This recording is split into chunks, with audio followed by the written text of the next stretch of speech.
I figured for today we could get away with using the actual music, because I don't know that there'll be too much reason for speed up in this portion of the run.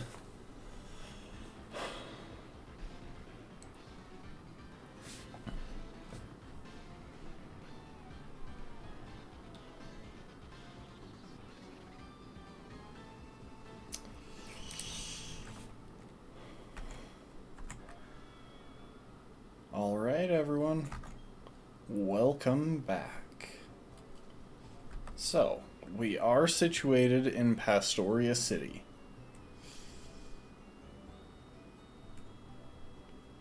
And I just realized why my decision to have the music running may have been questionable. Because there is a little bit that we're going to be doing at the start. See, right now at the start, we need to take some time, plan out the remainder of what needs to get planned for taking on the last few battles in the game. Because there are only 6 required battles left. We have our final rival battle, the Elite Four, and Cynthia. And I've actually already done all of the planning necessary for the Elite Four. I had spent some time today because work got slow, I ran calcs, the whole 9 yards, and I'm confident that we can safely clear the Elite Four, assuming we go into it with all of our team members still alive. Cynthia is trickier. In fact, I started off trying to plan for Cynthia.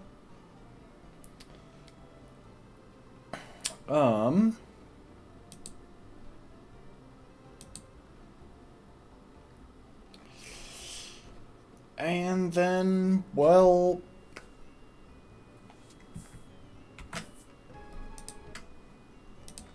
I kind of didn't figure it out and decided to take another look at the Elite Four first. I was trying to build from the back forward, but I felt like that left too much uncertainty since I didn't know exactly what would be necessary when I got in order to just get through the Elite Four. And I realized that's the wrong way around, but that's the way I wound up doing it. So we're going to take a minute here. And I am going to walk y'all through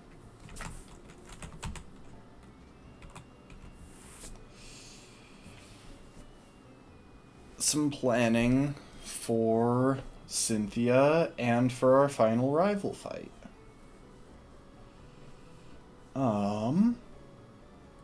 Before I do that, this time I'm actually hoping to show you the planning that I'm doing. So give me a moment to shift everything around.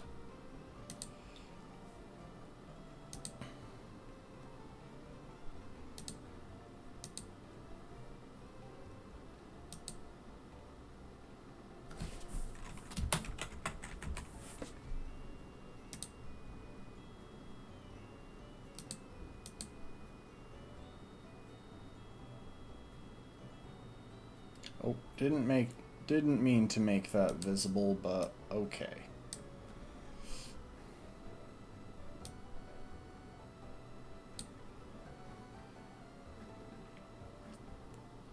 So, real quick, we're actually going to go ahead and close the emulator.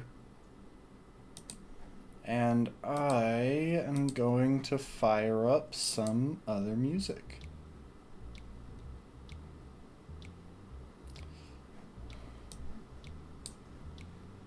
And now,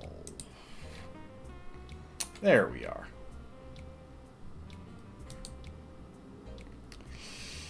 I don't actually think we need that screen.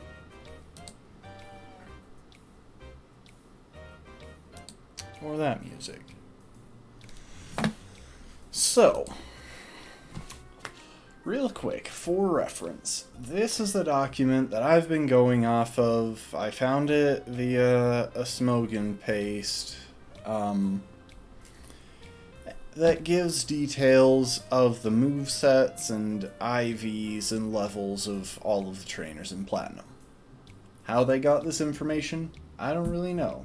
Howdy be marching, welcome to the stream. Your message won't be very visible on screen because unfortunately it's a white background at the moment, but let's not worry about that too much. So, the fight that we need to plan for is right here. And I'm not going to fully walk through the plans that I have for the Elite Four members, because I want to kind of show those to y'all when we actually hit the battle. Now, an important thing to note about Cynthia before anything else. She carries 4 full restores. So we really don't want to be slow about this. We wouldn't regardless, just because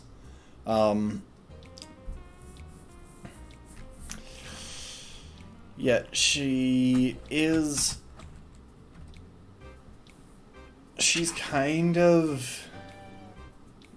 very dangerous, and we don't have the bulkiest of teams.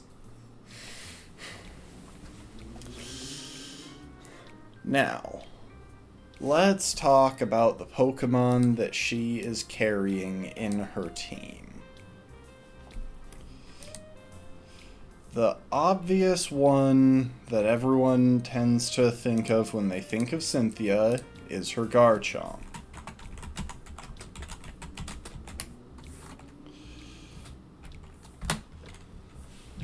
So, taking a look at Garchomp here for a second. We're looking at a speed stat of 102. And Garchomp was so strong in this generation, it got banned from standard tier competitive play. It was that good. It's also very bulky with 108 HP stat, and very strong with 130 attack stat. Basically, this thing's a killing machine. A lot of planning will need to go into making sure that it doesn't have a chance to go crazy. There are a number of ways that we can do this, but all of them are going to be risky. And while I'm confident that we can make it to Cynthia with our full team intact, I'm much less confident that we'll be able to make it out of there without sacrifice. So, with that said, let's see what stats Garchomp will actually be running when we reach it. So it's level 62. Carries a citrus berry and has 30 IVs and a quirky nature. So if we go into the Pokemon damage calc here, I'll fire up a blank set. I'm actually going to refresh the screen because it was doing something weird earlier where it kept defaulting from healthy status to burned.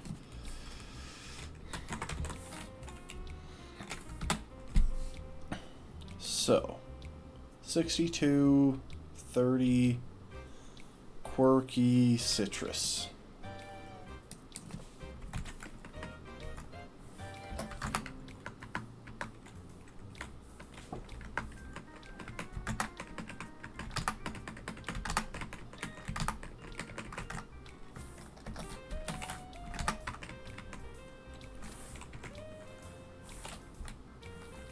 Okay, quirky is a neutral nature, that's good to know. Sand Veil. And its item is citrus berry. Okay, so it will be running at a speed stat of 150. Hold up a sec.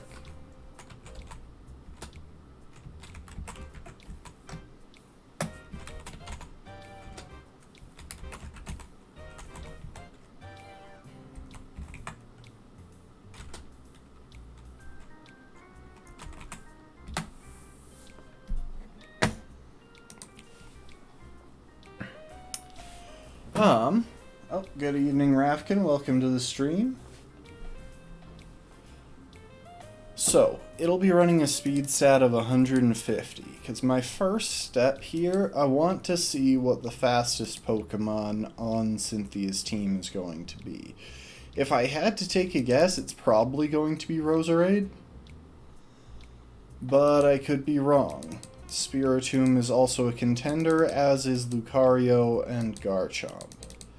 It all just kind of depends on their natures.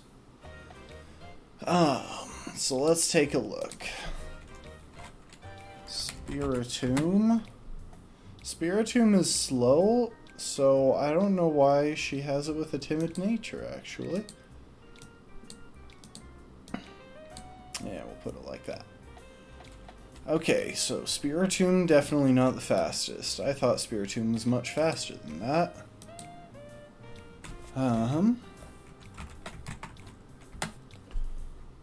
Roserade is base 90, so that's slower than Garchomp.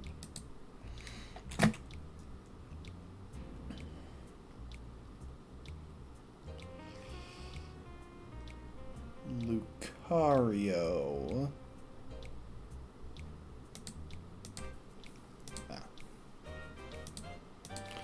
Jeez, I don't know where I want to be clicking here. Lucario is also base 90, and Togekiss is somewhere in the 70s, right? Togekiss is base 80. That said, we definitely don't want to underestimate Togekiss, because, as we've learned from this entire run, flying types are just absolutely terrifying.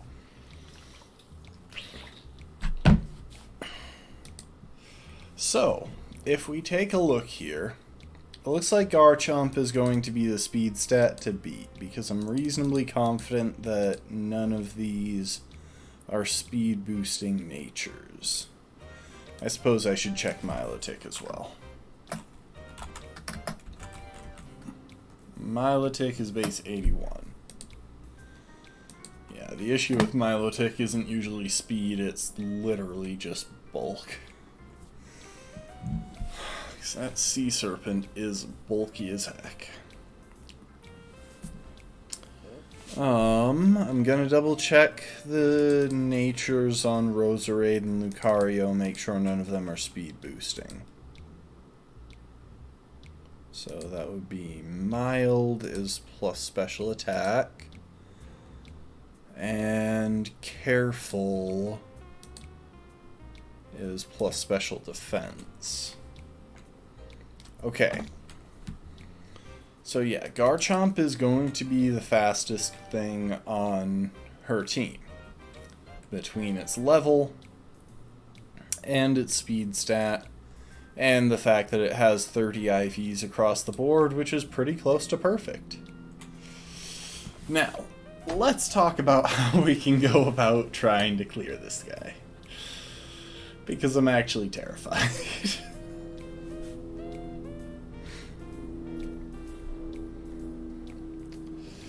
Now, there are a few things that are worth noting. First off, which Pokemon of ours would be able to outspeed that? I'm going to split screen for a second here.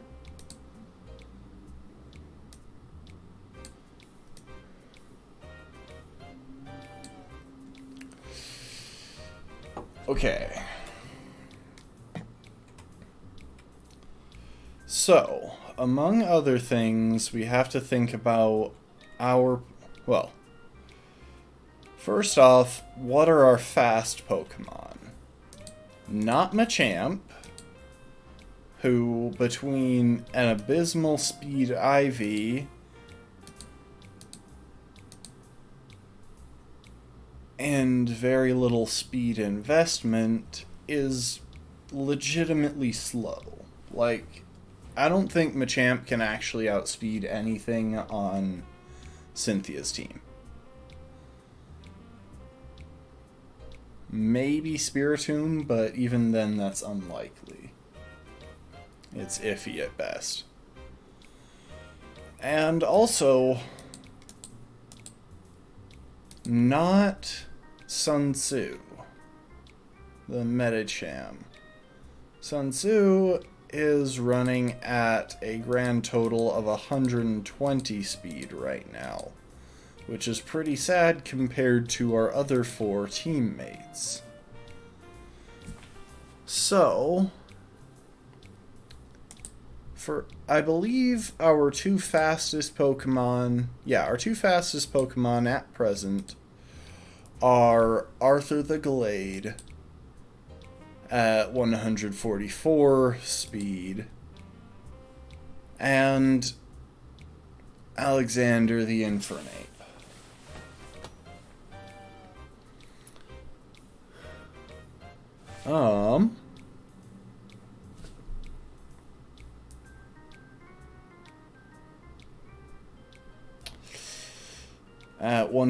Alexander is at 145. Which, first of all, props to Arthur for being so dang fast thanks to that speed boosting nature. And second of all, I'm still so depressed that our fastest team member has such an abysmal speed IV, because an IV of 1 is really screwing up some of the speed potential on our Infernape. So, where does that leave us? Oh, we also have Leonidas and Hercules, who are both in the 130s at present. Both of them are reasonably fast. I'm actually going to test and see if Leonidas can outspeed Cynthia's Garchomp. We'll assume a level of 60. That should be relatively easy to achieve. Assuming we give some of our team assuming we give Lucario the chance to gain some XP during the Elite Four. Because we'll be starting the Elite Four at level 59, close to the level cap of 60.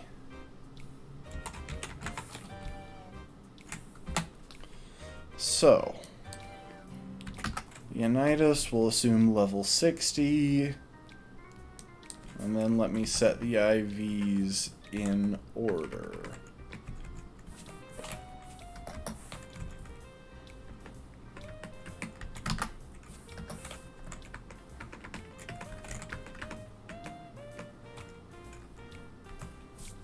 Unfortunately, Leonidas is also a bit let down by his speed stat.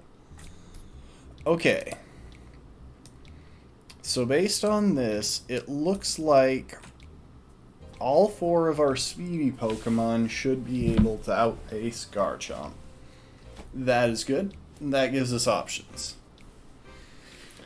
Now, among other things, I already know that we will be going into the Elite Four with Ice Punch on Arthur. This is important because... Sorry.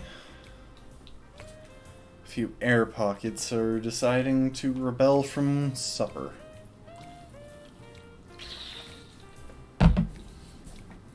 So, Arthur is guaranteed to go into the Elite Four with Ice Punch, and we'll be keeping that around for the entire thing, I believe.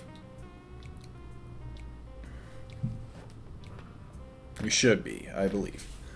That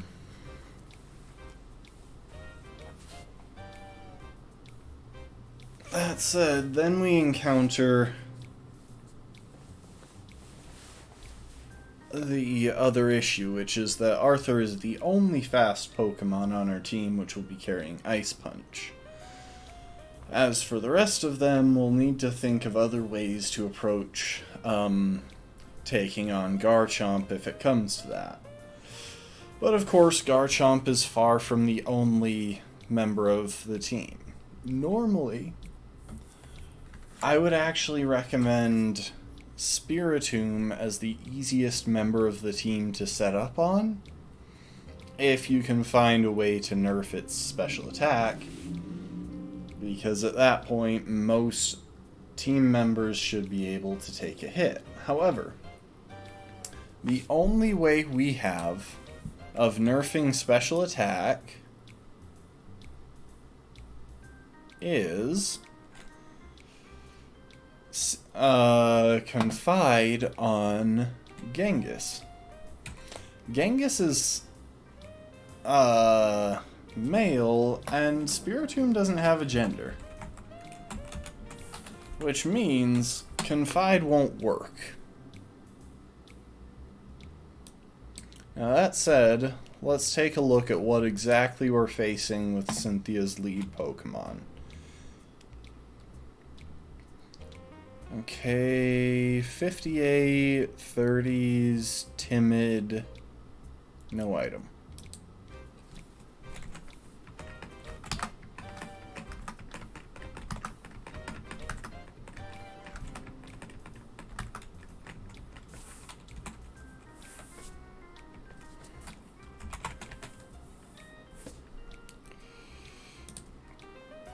And Spiritomb is carrying 4 attacking moves. Dark Pulse, Psychic, Silverwind, Shadow Ball.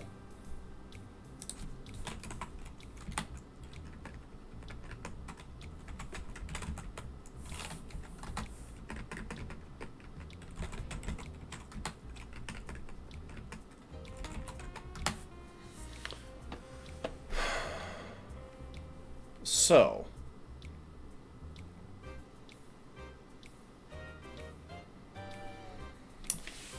this is actually the matchup that I would kind of expect going into this first battle. Except Lucario would probably be at level 59. The reasoning being, Spiritomb has options for hitting the entirety of the rest of our team super effectively. Specifically, Psychic is the oppressive option, as that lets it hit really hard into Hercules, Alexander, Genghis, but then it's also got Stab Shadow Ball, which is even more problematic if we tried to use Arthur or Sun Tzu.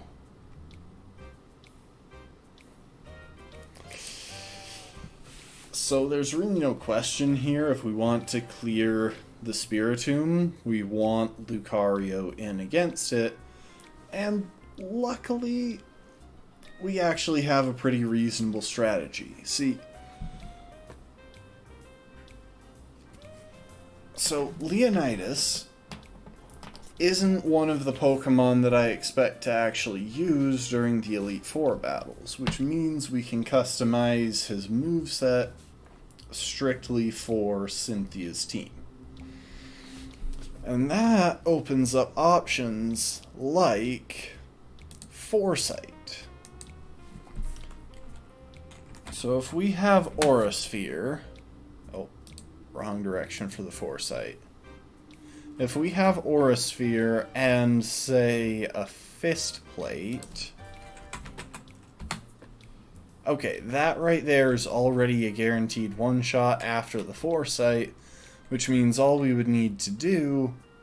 Oh, hold up, I need to fix...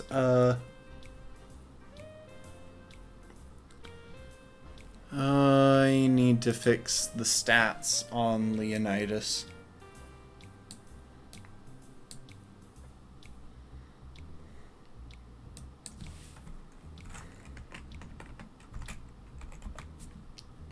There we go.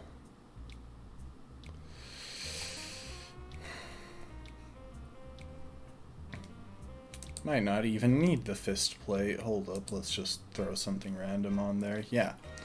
Okay, so after one Aura Sphere, or after a Foresight, Aura Sphere is a guaranteed one shot.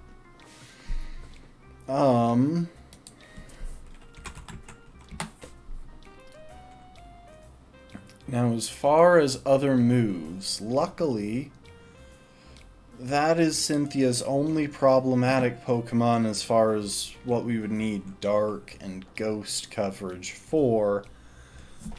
Because she's not carrying any Psychic types, she's not carrying any other Dark or Ghost types. Which means we don't need to worry about keeping Shadow Ball or Dark Pulse on Leonidas.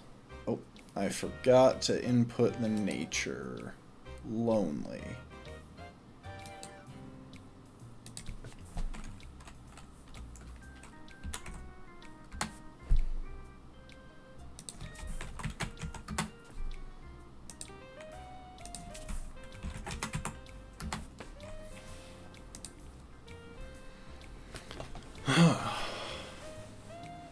So yeah, in this scenario, the only move that Spiritomb should ever actually go for is Psychic, because we significantly resist everything else.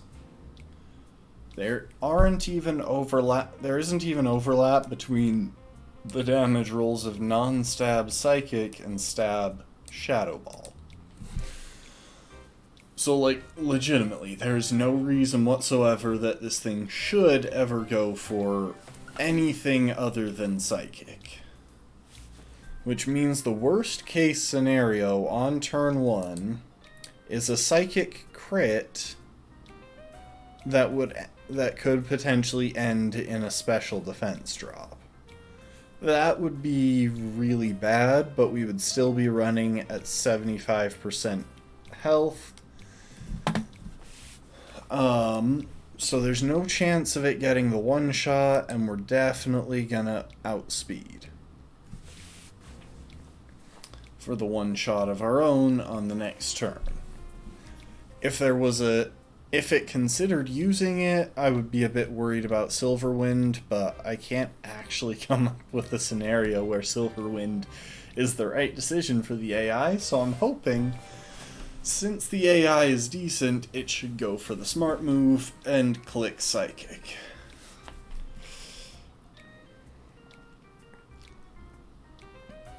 Of course, that's just a quick and dirty way of getting through Lucario.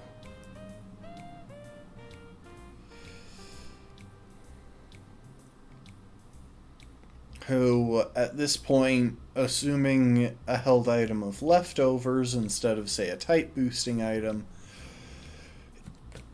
is pulling off anywhere in the nature of... oh, geez. Leftovers recovery is 1/16. What is 1/16 as a percent?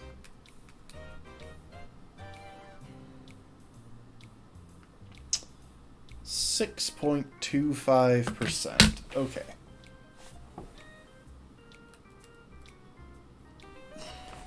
There we go. I look taller now. There's no reason to. I had to get an extra large chair just so that my head wouldn't be hanging off the back. Now, let's talk through a little bit more of what happens here. But yeah, we're running from anywhere from about 25% down to at most about 68% down. 68, 67, thereabouts.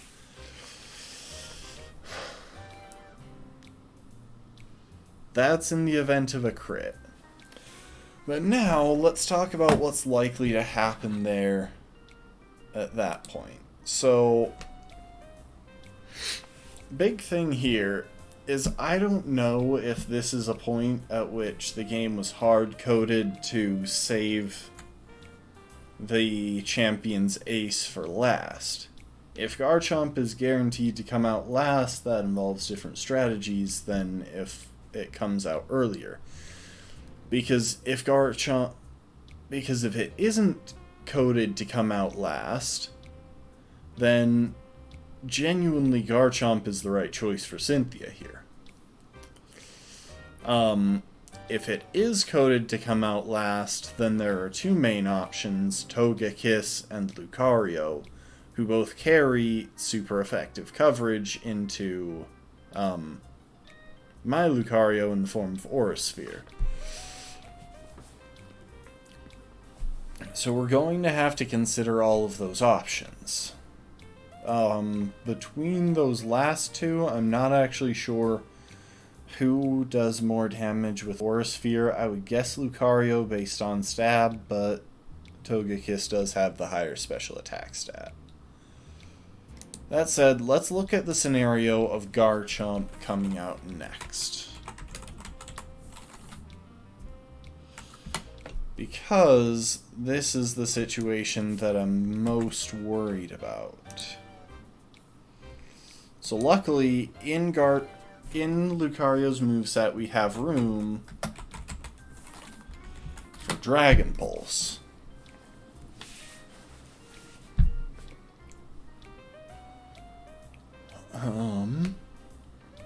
Now the downside here is that there is no scenario. There's no way for us to boost Lucario's special attack. Like, we just straight up don't have options. We don't have the TM for Calm Mind. We don't have anyone who can baton pass Calm Mind. Because I don't think, I'll double check this, but I don't think Medicham learns that by level up. I think it's an egg move. And even that, so yeah, Recover, Reversal, Power Trick, Psych Up. Yeah, we have access to Calm Mind, but we don't have access to Baton Pass. I'm guessing it's an egg move.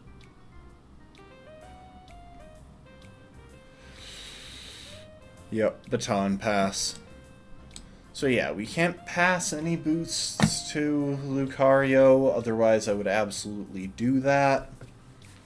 I would just slap a Ghost Resist Berry onto Medicham, lead with it, pick up one Calm Mind boost, and bing bang boom. We basically win the match. But unfortunately, we don't have access to Baton Pass strats here.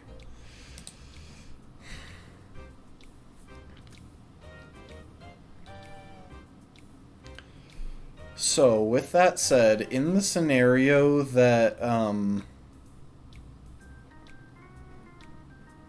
Garchomp comes out second, I don't actually think there's an option for Leonidas to survive, which is kind of fitting.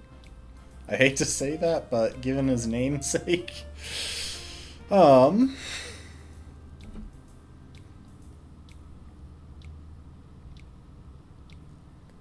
yeah, Dragon Pulse, even if we boosted it with, say, an Expert Belt, which would also give a boost to, like, Aura Sphere if it's super effective. Dragon Pulse gives,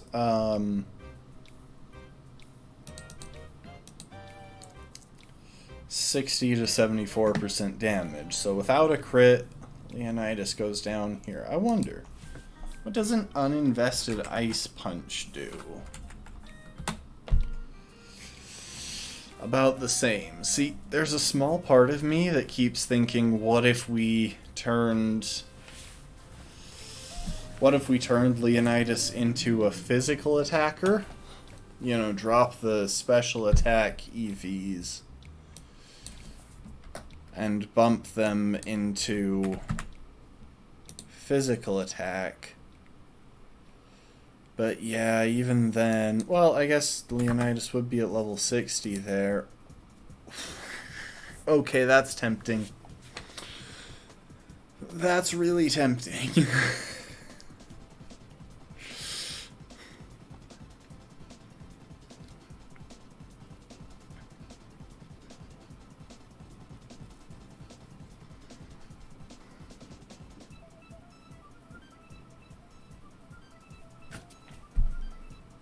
I wonder what it's rolled on to at this point. Oh, I didn't remember to set this on shuffle and loop.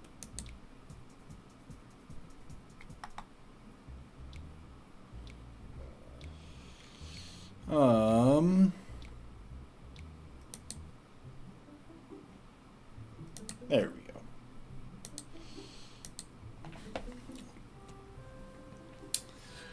Okay.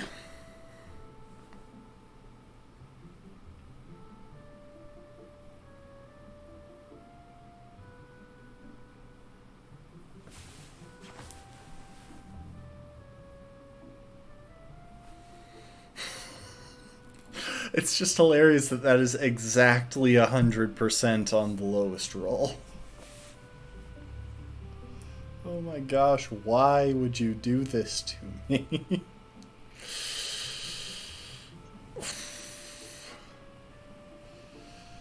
Okay, so that's a definite consideration, in which case we would wind up swapping up some of Lucario's other moves.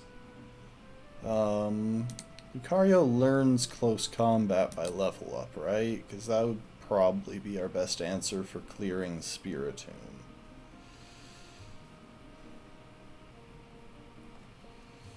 Yeah, because we don't have a bulk up TM or a brick break TM anymore. We spent that, and Drain Punch is only 60 base power in this generation.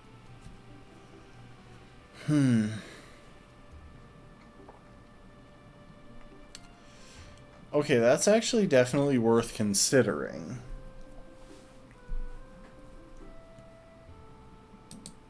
There is one other option, though.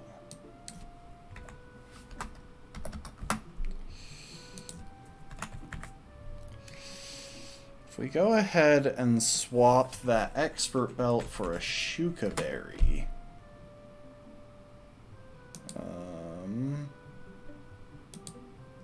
I'll just stick something filler in there.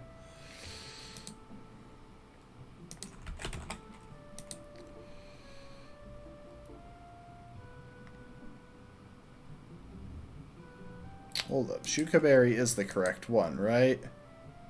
Yes, Shuka Berry is the correct one. Holy cow.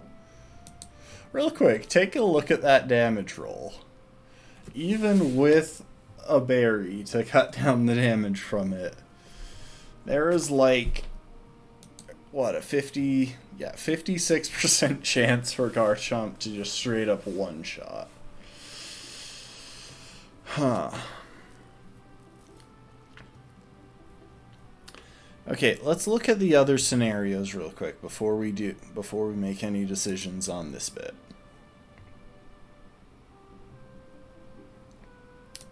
It is okay, it is set to shuffle and it is set to loop.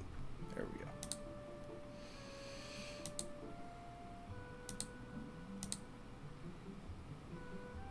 So the next likely candidate for coming in here is her own Lucario.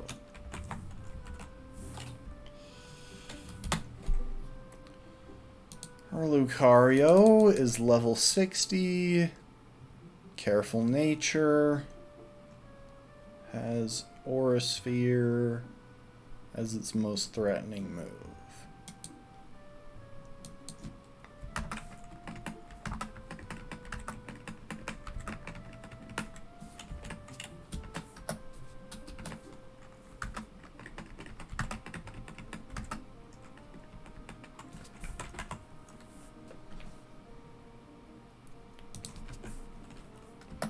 So our own Aura Sphere is a guaranteed one-shot on it, even unboosted.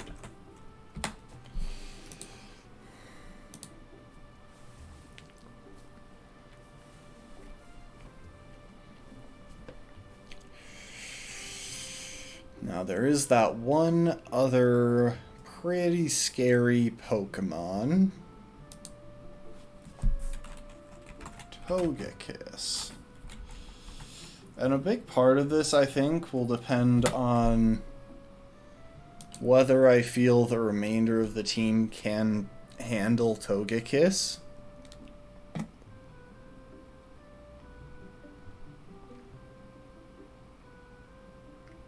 Because if they can't, then I think we definitely need to redo things to make sure that we can keep... we would definitely need to plan on keeping Leonidas alive.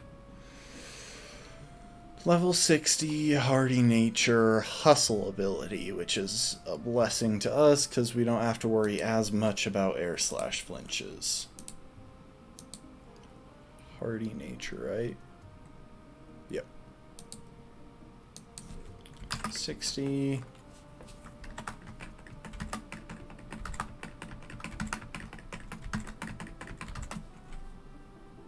Hardy Nature, ability, Hustle.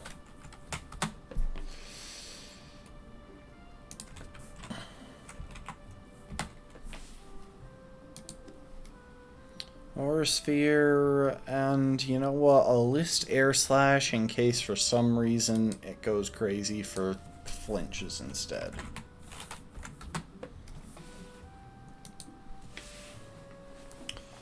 So yeah, in that case, none of our moves are doing crazy good damage.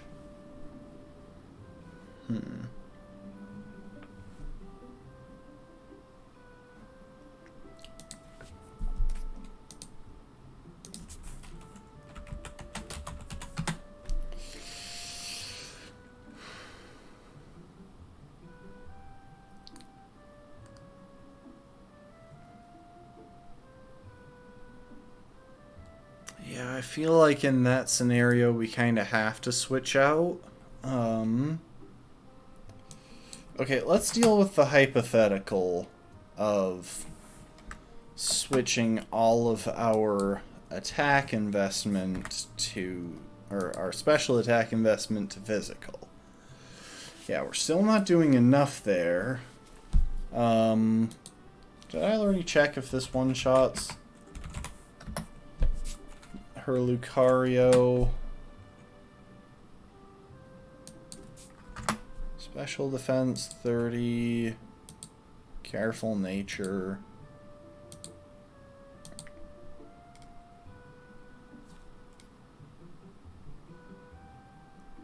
Level 60.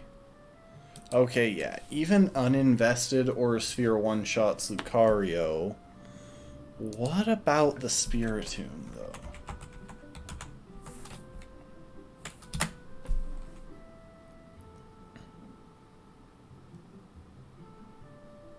It's level 58.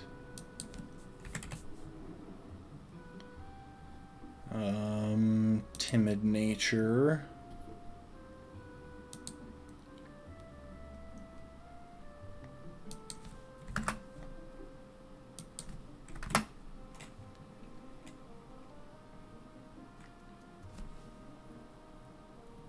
Okay, so even uninvested, Aura Sphere is a clean one-shot on Spiritomb and Lucario, who would be its main targets on this team. If we went that route, we'd probably want close combat in one of the other slots.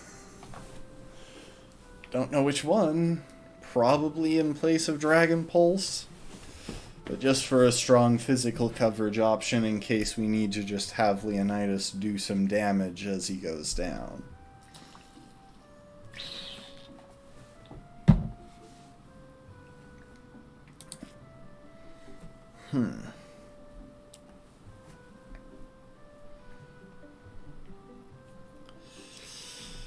But yeah, if Togekiss comes out, I don't see a situation... I don't immediately see a situation where we can safely deal with it. The best option I can think of without sacrificing Leonidas would probably involve sacrificing Sun Tzu. So real quick, Medicham versus Togekiss. We'll drop the Foresight because it doesn't matter anymore.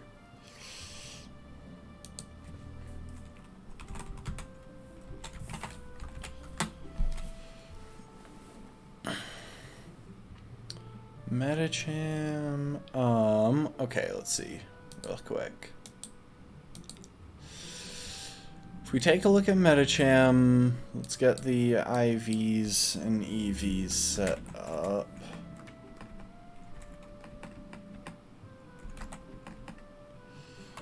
If anyone has any questions about anything that's going on, feel free to ask. I'm more than happy to explain.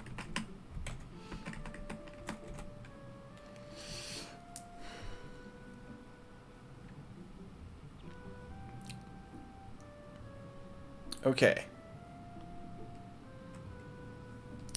Those are the IVs. The investment.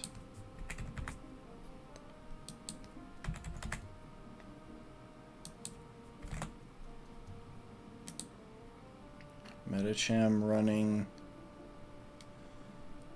Oh.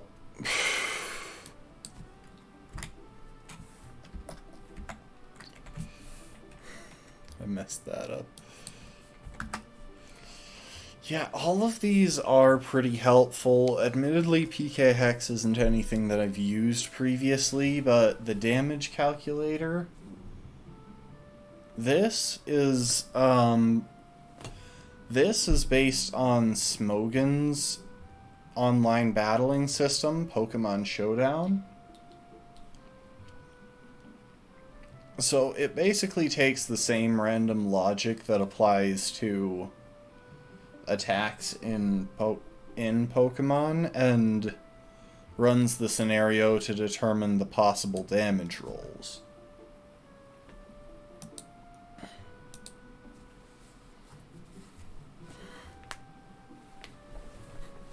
And Medicham's nature is bold, which is really gonna screw this up. Okay, so in this scenario, unfortunately, in order to deal with Togekiss, I'm not seeing an obvious method outside of literally sacrificing someone. Like, I don't actually think there's a way of dealing with this Togekiss safely without sacrificing someone, but we're gonna check. Pure power. And item, Koba Berry.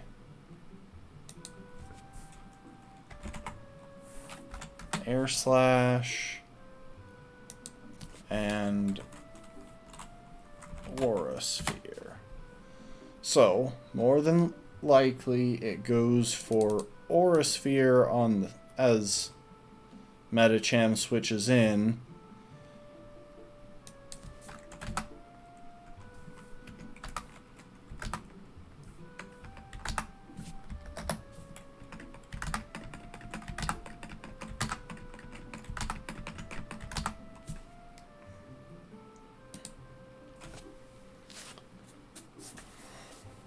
Sorry, I gotta take my headphones off for a minute because the music is playing through my head, and while it is peaceful, it's also a tad distracting for this exact moment. Yeah, Hardy and Hustle.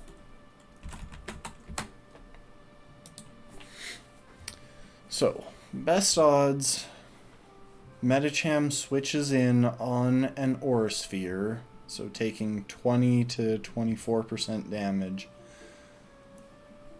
Does outspeed the next turn, meaning Sun Tzu would then deal 50 to 60% damage before taking 52 to 61, and that's with the Koba Berry drop. If we swap that out, that would be an instant one-shot.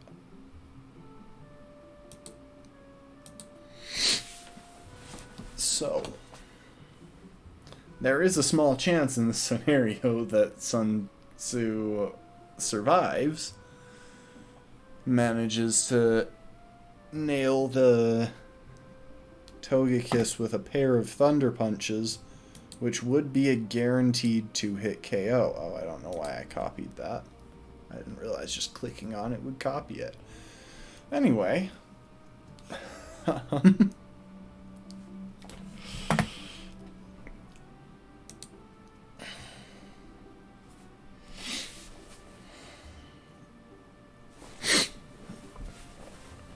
If that doesn't play out, then Sun Tzu goes down, and we're able to switch in something else on the now weakened Togekiss, which should be able to easily deal with it. Off the top of my head, I'm reasonably certain that most moves, just about any strong move from Hercules or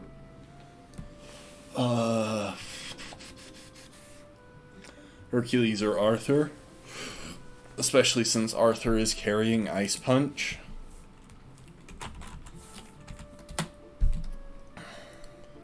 that would get the job done. Now, Arthur at this point would have soaked up pretty much all of the experience from 2 members of the Elite Four.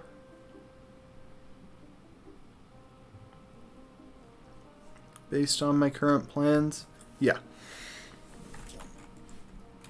Which would likely put him at 62, but conservatively we'll say 61.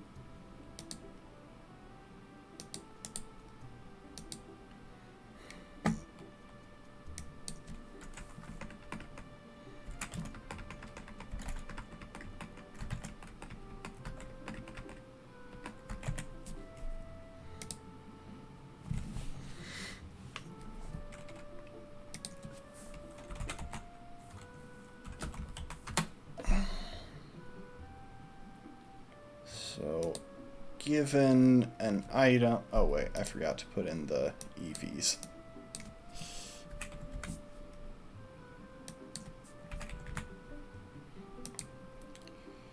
Yeah, so assuming... So if Togekiss has taken at least 1 Thunder Punch from Sun Tzu, Arthur can finish things off. And that would actually be a pretty decent scenario to be in, because Arthur has a favorable matchup into the last 2 Pokemon on this team that we haven't worked out how to deal with, as well as Garchomp if it comes out. The only Pokemon on this team that Arthur doesn't have a favorable matchup into are Spiritomb, Togekiss, and Lucario. The other 3 are actually pretty good matchups, given the coverage that Arthur should be carrying at that point.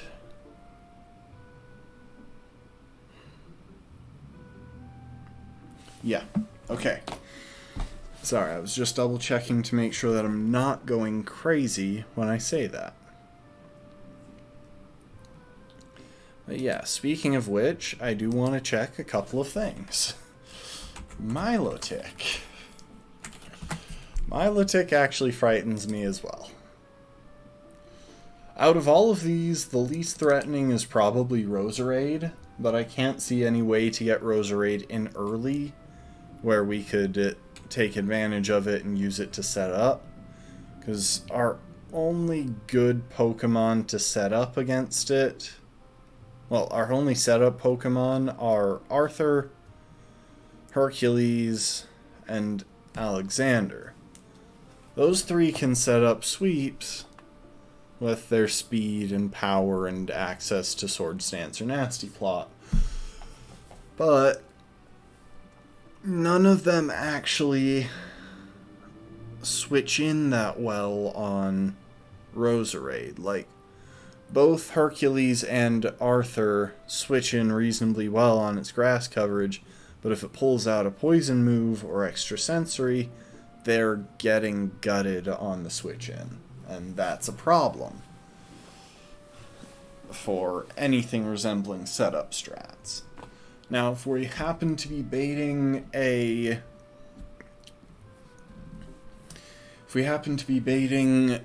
an energy ball from Roserade, then I could hypothetically switch one of them in and probably get some free setup off of it. Though, in Alexander's case, we would have to deal with the risk of getting poisoned by Sludge Bomb, as well as just Sludge Bomb's damage into our relatively frail Infernape. And with Hercules, we would have to worry about extrasensory and the burn that I do plan on maintaining all the way until we actually face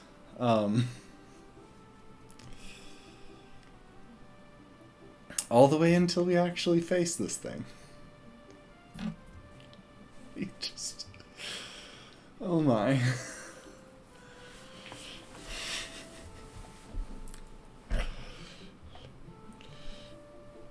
Sorry, I'm not super excited to have to keep track of that and manually heal all of my Pokemon up till this point, but keeping that burn alive is actually pretty important. Oh, and I've just gone blurry.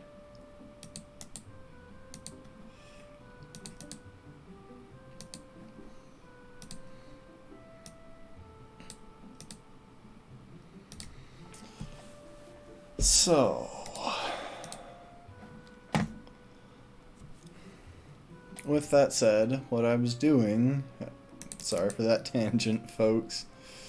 Sometimes the absurdity of how narrow these how particular these strategies can get to try and make them consistent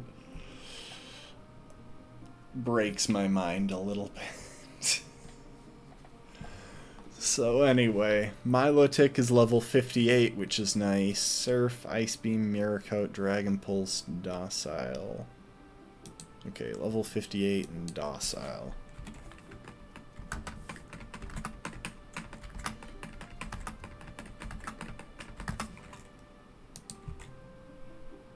Docile is a neutral nature. Marvel Scale, but that won't come into play since we're not throwing around any status. Surf, Ice Beam, Mirror Coat, Dragon Pulse.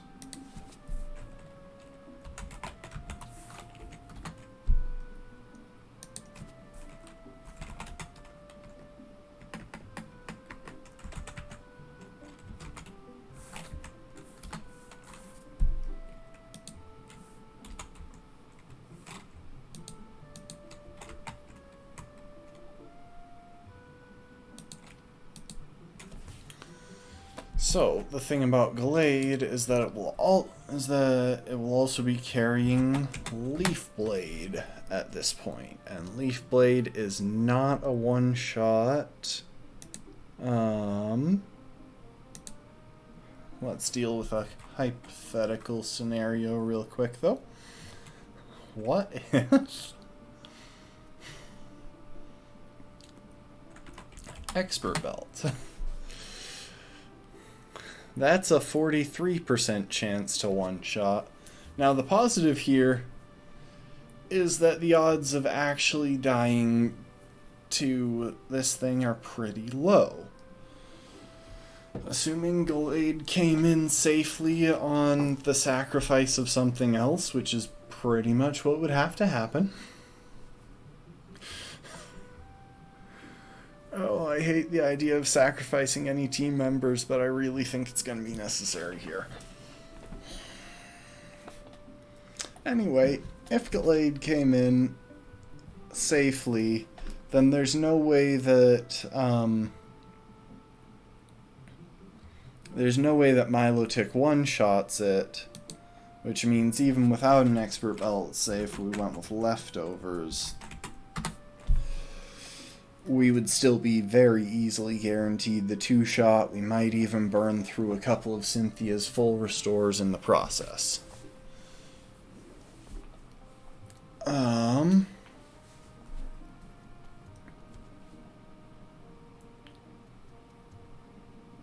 Yeah. And then Gallade should easily one-shot Garchomp with Ice Punch. If we bring in level 62. Oh.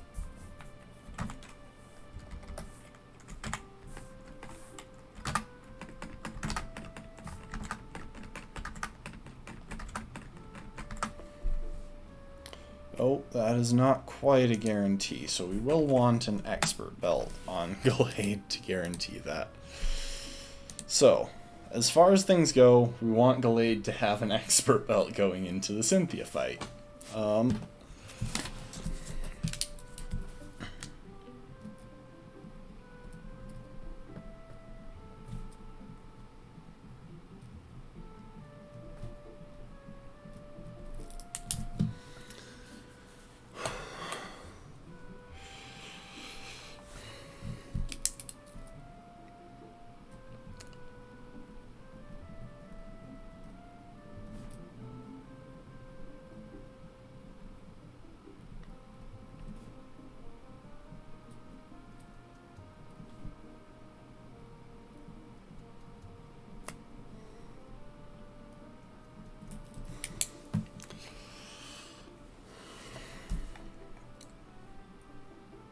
And how does that Ice Punch favor against Roserade?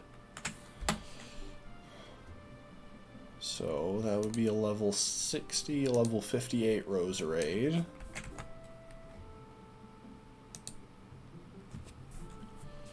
With what nature?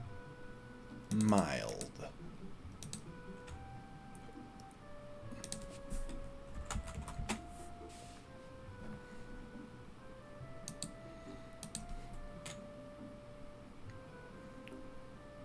Okay, even just with that, without adjusting the IVs at all, it's pretty obvious that Ice Punch will be enough for the one-shot. The funny thing is, Ice Punch would one-shot Roserade without the Expert Belt, but it doesn't do so against Garchomp, who is quad vulnerable, and I'm blurry again.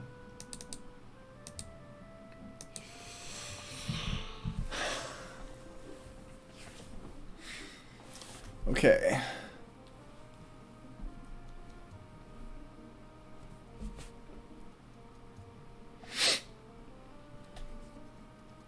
Now there is one more there is a couple more questions that I want to look into here. But I think the only significant change that we'll have to make to the existing setup is to make sure that we retrain Leonidas as a mixed, retrain Leonidas for a mixed move pool with physical attacking investment. That said, Garchomp, level 62, 30 IVs down the board, and with a quirky nature, I should probably make sure I check that as well. Okay, quirky is also neutral. And Earthquake.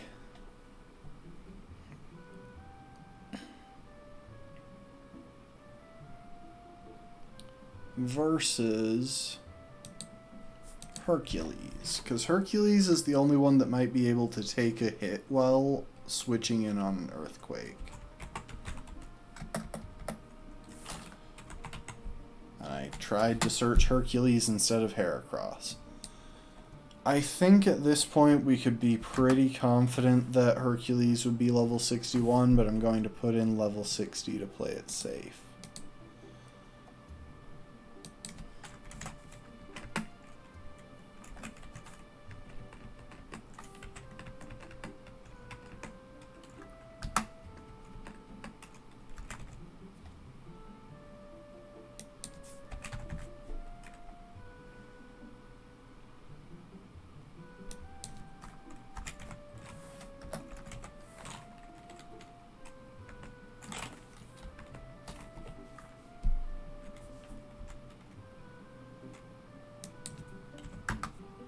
The difference between 216 and 218 doesn't actually matter.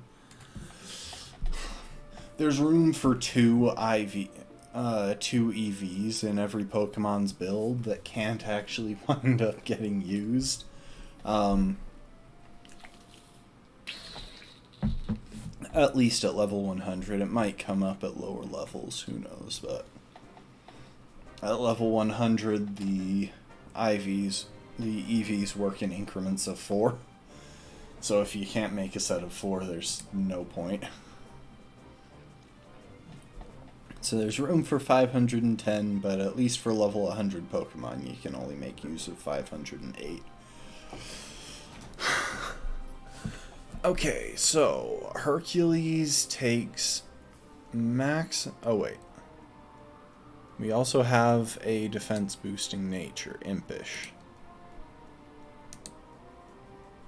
Impish, ability Guts, status Burned, and held item probably Leftovers. Because, funnily enough, Hercules doesn't tend to run with too much super effective coverage. We've been heavily relying on Hercules for when we just need a strong neutral attack to just break through something bulky. And that would be the case here as well. Brick Break, Earthquake, and I think the remaining one would probably be Aerial Ace, if I remember right. Anyway. So yeah, Brick Break is running close to 50%, which means Hercules can somewhat safely switch in on... That's with the Guts boost, that is insane. Hercules can somewhat safely switch in on an Earthquake. It at least takes only a moderate amount of damage, though it's pushing toward a 2-hit KO. Yeah, so guaranteed 3-hit KO after Leftovers and Burn Recovery. Modest chance to 2-hit KO if they slip in a crit somewhere. Or maybe if they consistently high roll. With that said, this thing also has Flamethrower.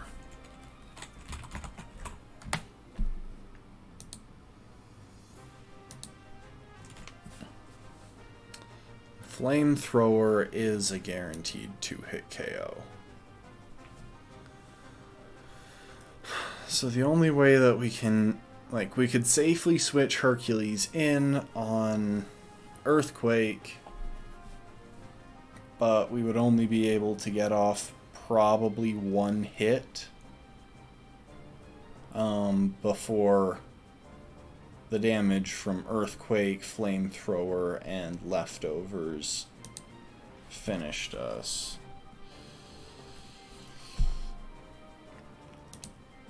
We could hypothetically have Hercules carry a Fire Resist Berry in order to keep the damage from Flamethrower, the first Flamethrower, down.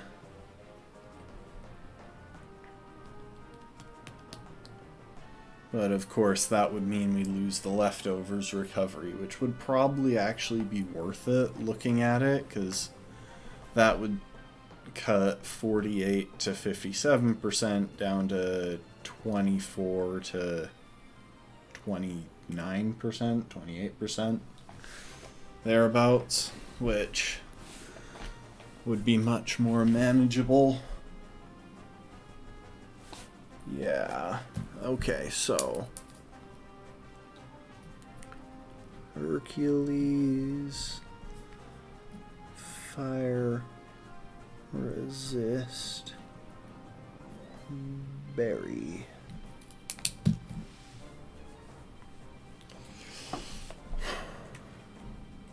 And I can't remember. So we needed an expert belt on Leonidas, right?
Why does it not fix the status when I switch Pokemon? I'm so confused. Anyway.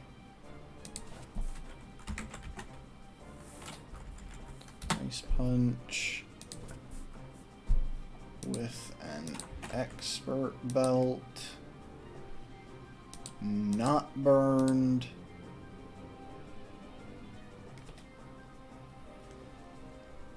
Oh, I gave him a bump up in level. No, that should be 59.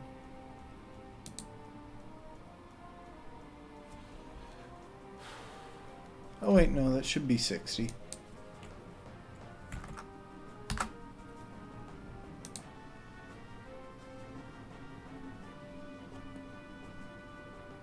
I don't know why that's suddenly a slightly different roll than what we had before. Must have done something different. Maybe I forgot to adjust the Garchomp's IVs. Ah, I did.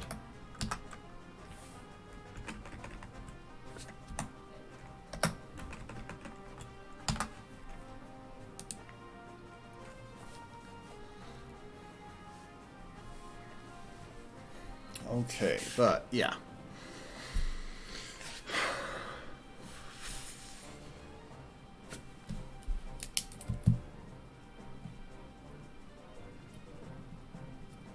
Expert Belt.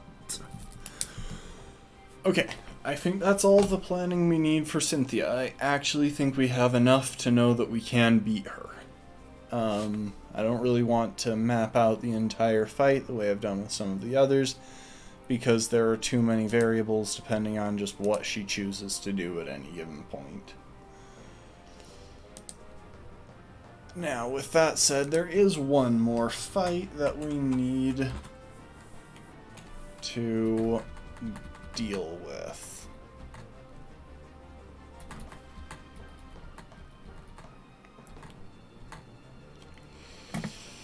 This fight.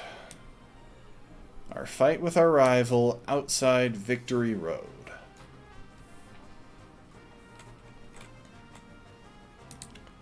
Now, the positives. His Pokemon are significantly lower level than what we'll be facing in the Elite Four. The negatives, if we want to justify pushing our Pokemon close to the level cap, we'll also need to have them with their... We'll also need to remix Leonidas specifically's EVs, since hypothetically if we were to do this manually, we would need some space in his XP gauge to pick up whatchamacallit.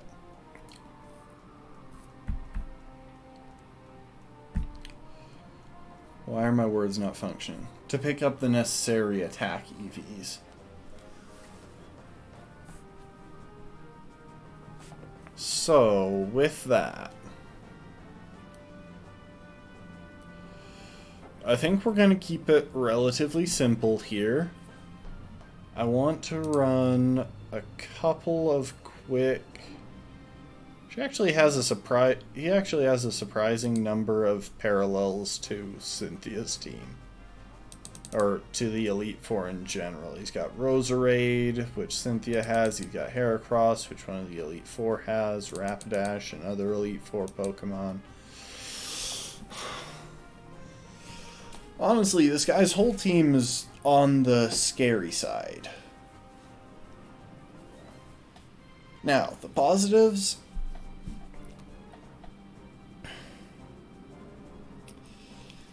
I think Lucario can take out the Staraptor pretty safely as long as he's carrying a Focus Sash. But I am going to run a quick calculation for that Focus Sash. So, Lucario's level is currently what? 51. Okay, so we would still have some space, assuming we trained up. We EV trained against, like, Starly's back on Route 1. So So we can pretty easily buff everyone, I think, to level 54. Without worrying at all about justifying the levels we've picked up. With that said, Lucario, level 54. Still fully invested in special attack. Versus Staraptor. So, the Staraptor is level 48, 24 IVs, Quiet Nature, Intimidate.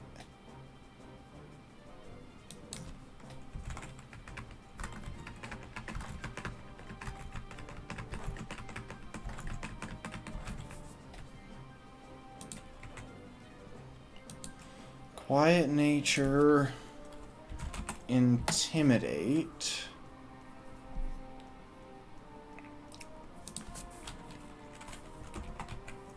Aurasphere, Sash, Focus Sash, sorry.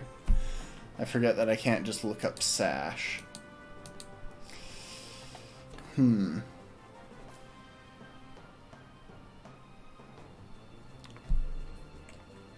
I have a pair of Wise glasses.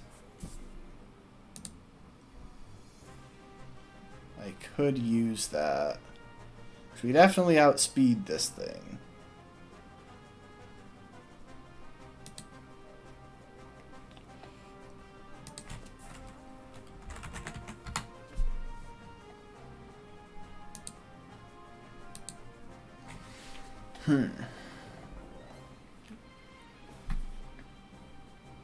So yeah, because we outspeed, if we went ahead and equipped Fist Plate or Wise Glasses, that becomes a guaranteed one-shot. So that thing isn't actually worrisome, because in that case, the only attack that it could manage to get off would be... It doesn't even have Quick Attack. It doesn't have Brave Bird? Could have sworn his Staraptor had Brave Bird at this stage. Okay, so it won't manage to get off an attack, and it'll have intimidated our special attacker. Roserade. His Heracross is probably the biggest issue. Luckily, it would be going for close combat, which we should be able to safely switch Arthur in on. We might actually switch Sun Tzu in on it instead. Let me check how much damage his Heracross's attack does to Arthur. So, Heracross... 48... 24 IVs...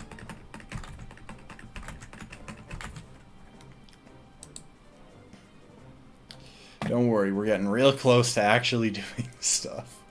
I just figured it would be better for y'all to be able to see what I'm doing than for me to just try and narrate this while we're on...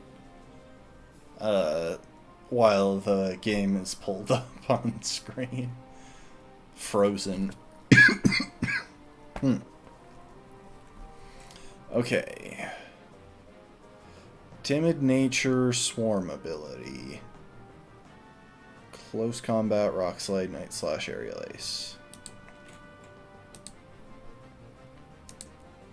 Timid, Swarm. Close. Rock. Slide. Night Slash. And Aerial Ace.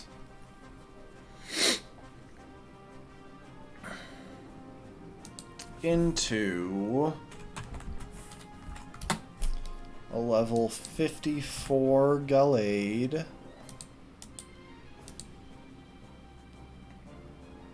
Naive Nature.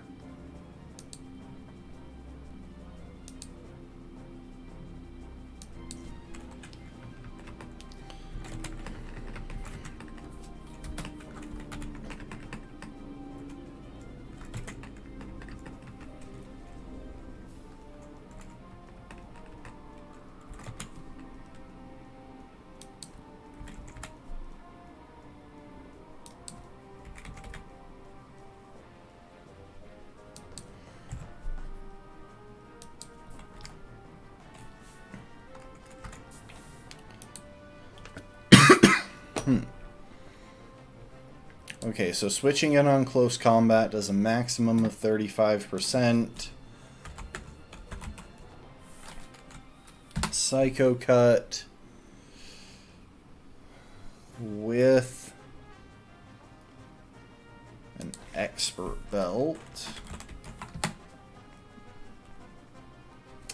does up to 88. We would have to not get crit twice.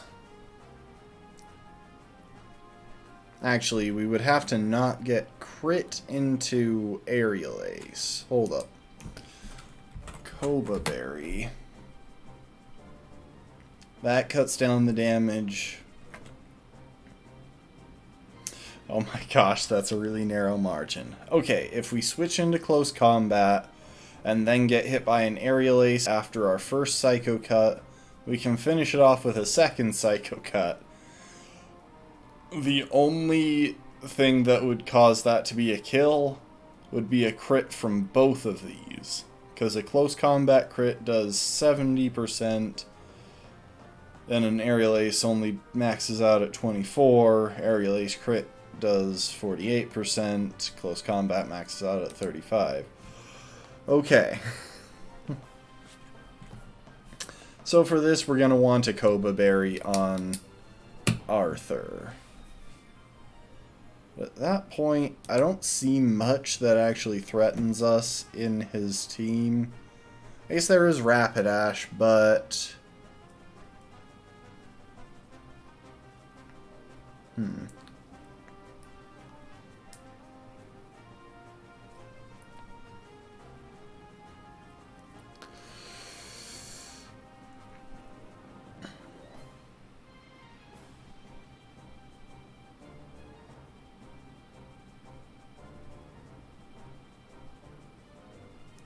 The thing is, I kind of want to keep Grass Knot on Infernape in case he has to deal with something in the Elite Four, which would mean temporarily dropping Flamethrower in this case.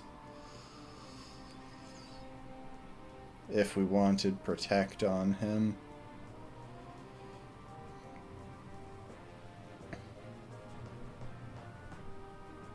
Or we could just put Protect on, like, Genghis. Yeah, that works. Okay, so...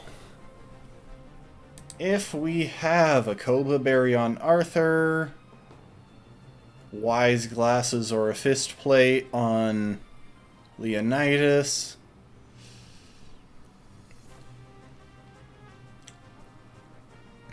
and Protect on Genghis, we should be good. Yeah. Okay, I think that's actually enough of a plan. So, give me a sec to get the game pulled back up.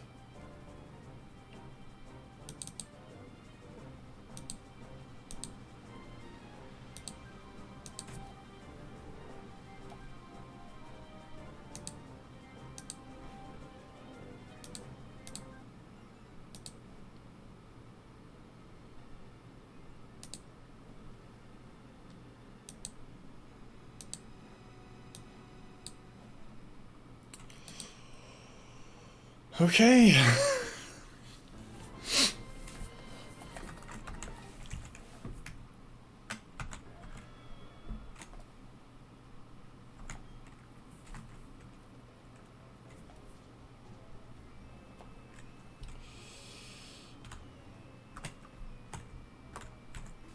So, real quick.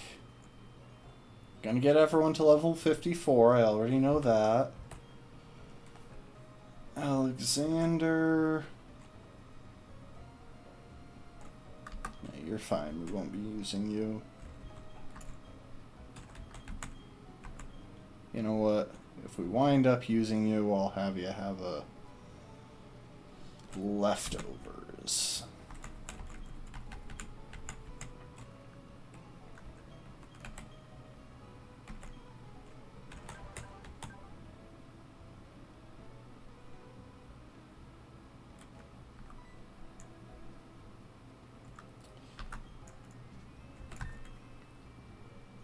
We've already got a Koba Berry on Genghis, so the other thing that... Actually, no, we don't even need that. We just need Protect.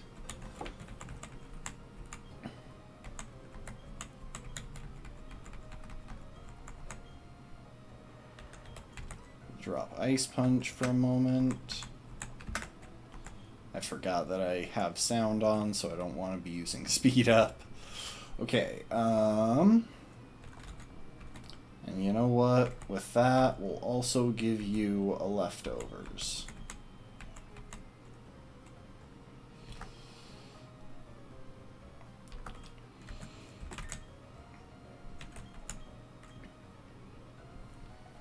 Leonidas needed... Okay. Leonidas, you get Wise Glasses.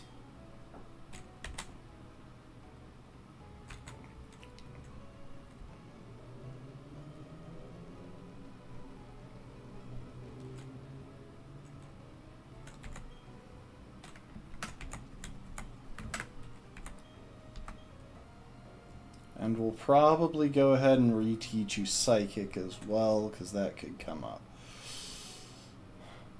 And Arthur, you needed a Koba Berry.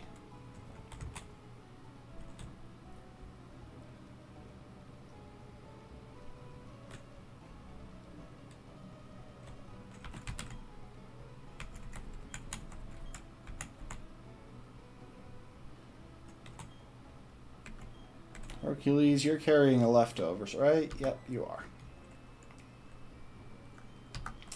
There is something else I want to do for this fight. Apart from getting everyone to level 54, since that's where I put everyone for my calcs.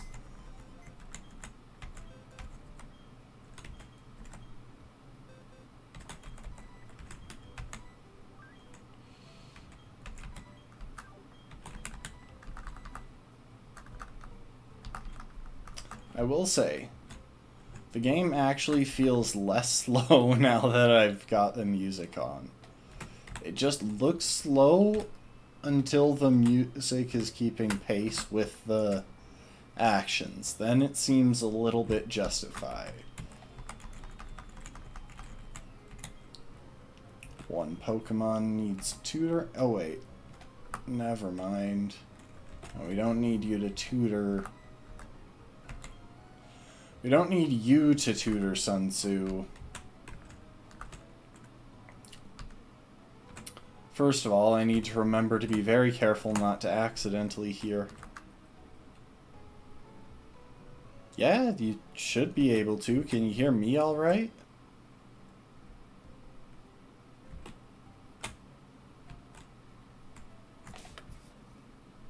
I'll turn the music up a little bit.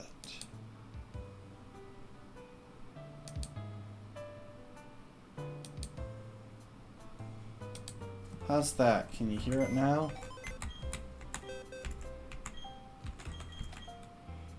Okay, I just had to turn it up a tick. Do not put Hercules in the box. You know what? To prevent any risk of that, we're going to put Hercules in the least visited position in the team. I almost never hover over that spot. But yeah, not just the music, but like all of the game sounds. Y'all should be able to hear right now. Again, the reason I turned it off is because if I leave it on and go into speed up, it sounds like this.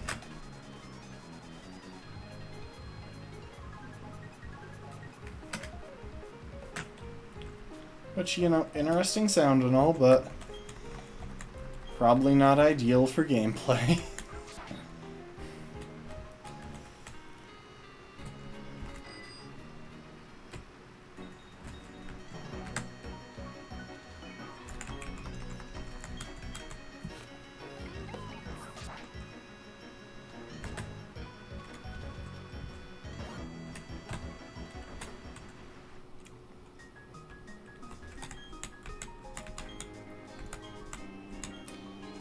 So, there's one more backup that we want here. We want Sun Tzu to know Zen Headbutt. In fact, out of the two moves, since there are exactly two moves that I anticipate Sun Tzu needing, well, one move that I anticipate Sun Tzu needing, I'm gonna do something oh wait. No, never mind. I was going to do something a bit funky, but no. Anyway.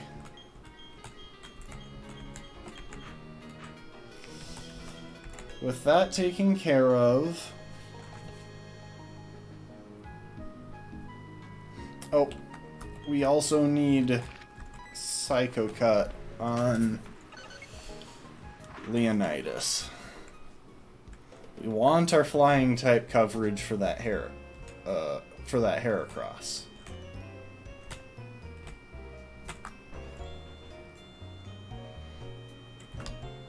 Our psychic type coverage. Did I say flying? I can't even remember. Anyway, why do I not have Arthur in the party? I'm struggling to keep all of their names in order. Okay, I said psychic. Well, at least I'm not going fully crazy. I'm struggling to keep all of their names in order just because some of them have names that sound a little bit like the actual Pokemon they are. Like, Leonidas is a Lucario.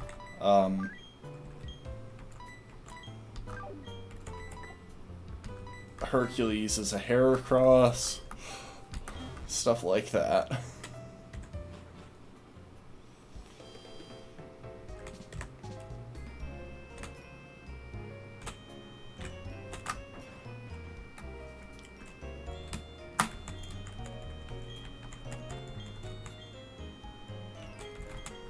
Go ahead and teach and reteach Arthur Psycho Cut.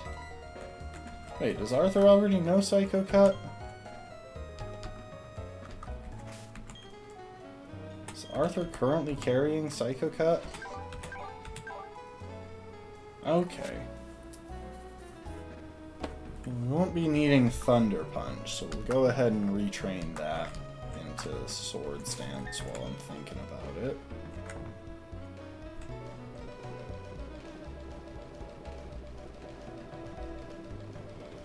Sword Stance, there we go.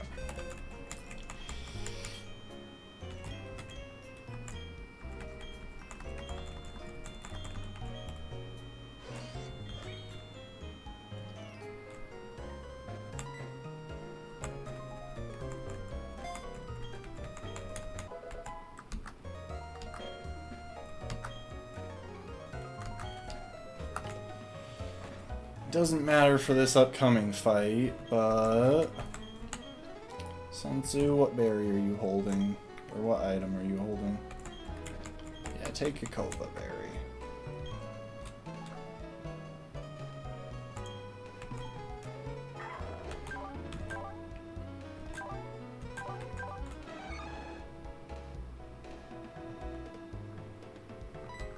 We'll go ahead and have Hercules replace Sword Stance with Aerial Ace. So I don't think I have any scenarios planned. Yeah, I don't have any scenarios planned where Hercules needs Earthquake. Or needs Sword Stance, but if he does, we can always reteach it through the TM.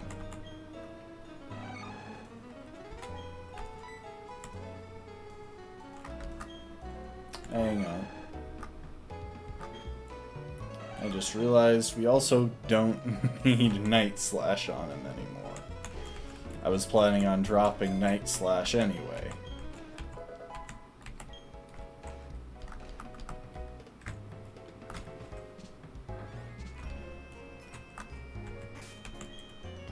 Okay.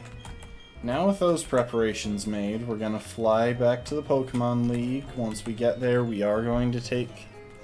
we get there and get to a PC, we are going to take some time, swap our team in, get them all up to level 54. We're going to be very particular not to talk to the lady behind the counter for the Pokemon Center. And not to accidentally drop Hercules in the box.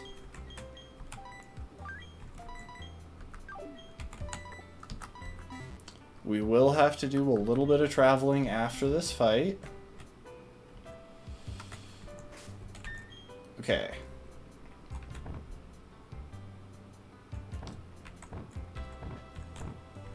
Where are my rare candies?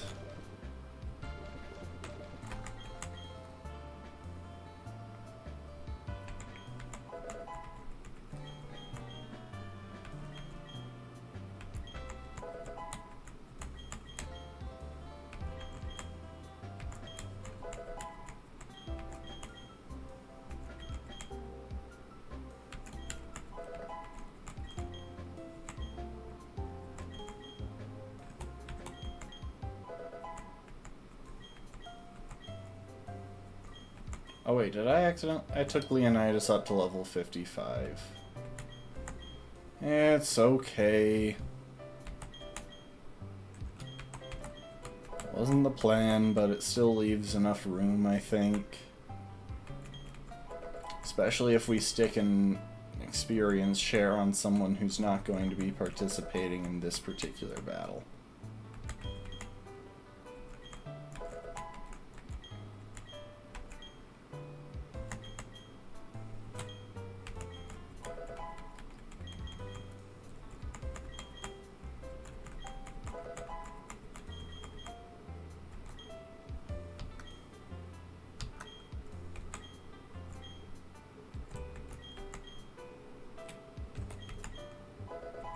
Oh, I need to bump Arthur up one more.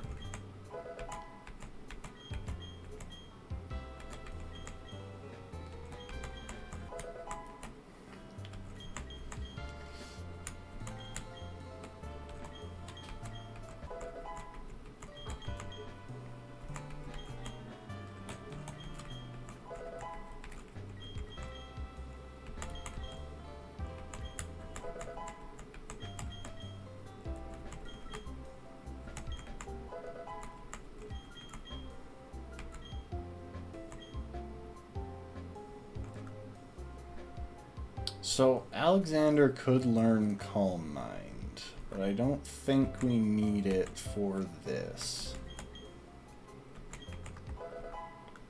And again, I don't know if we've got anyone who would actually be good to set up against. Alright, where's that EXP share?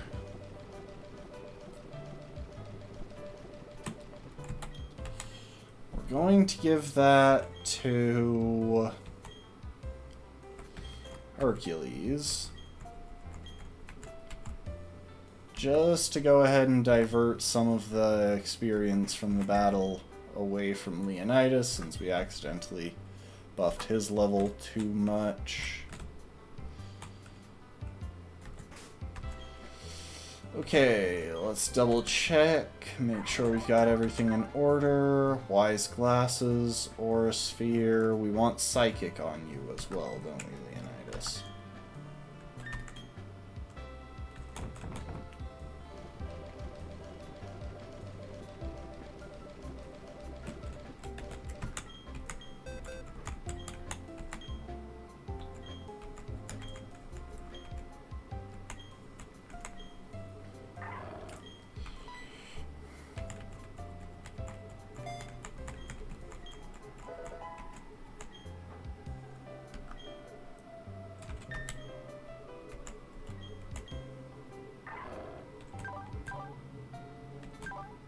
Aura Sphere and Psychic. Good. Vacuum Wave is also nice to have around. Hercules is carrying the XP share because he really shouldn't be involved in this battle, so it seems safe. Sun Tzu is carrying a Koba Berry and Thunder Punch in case we wind up having to switch him Thunder Punch, Fire Punch, Zen Headbutt. Zen Headbutt and Fire Punch are both options in case we have to switch Arthur out and switch Sun Tzu in against his Heracross. Because there is a chance that we have to sack. If we get severely unlucky, there's a small chance we wind up having to sack Sun Tzu here. Which is still workable within the plans. Let's see. Arthur is holding a Koba Berry and has Psycho Cut. Genghis is holding Leftovers and has Protect. So Genghis is going to be our strategy for Rapidash. Alexander has Leftovers. We'll probably wind up pivoting through Alexander to get Genghis in safely.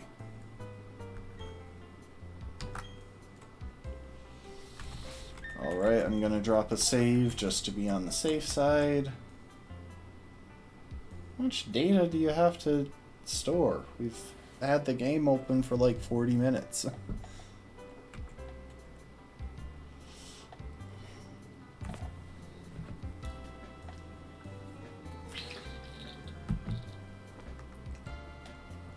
I don't know how the Gen 3 games could consistently manage to have... Oh, hang on. How's our PP looking? Let's give some to Aura Sphere, Earthquake, Brick Break.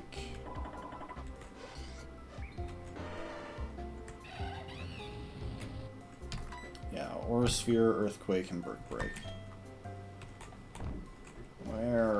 Where are the Lepa Berries?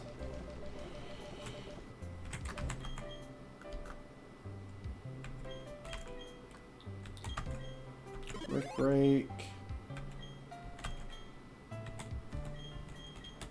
Earthquake. Aura Sphere. That should be good.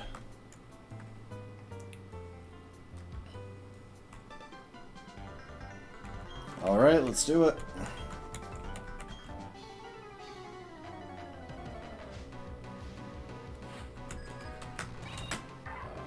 I keep forgetting that I can't be switching to speed up mode right now. Okay, so we should be guaranteed to outspeed and one-shot with Aura Sphere, thanks to our Wise Glasses.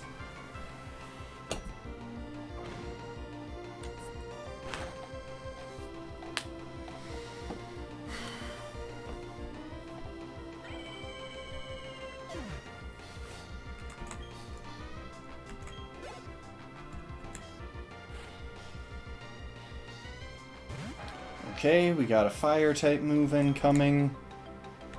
So we're going to pivot through Alexander, which will bait Bounce.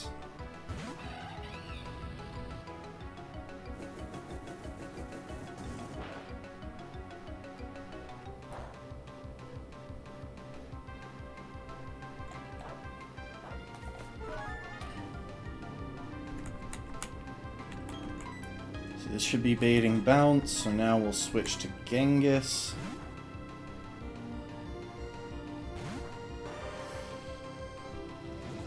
Called it. Okay, so now they should consistently go for Bounce against Genghis. Though there is a chance they go for Fire Blast. Either way... Oh, thank you. Genghis has guts. I don't mind this. We probably won't even bother healing that.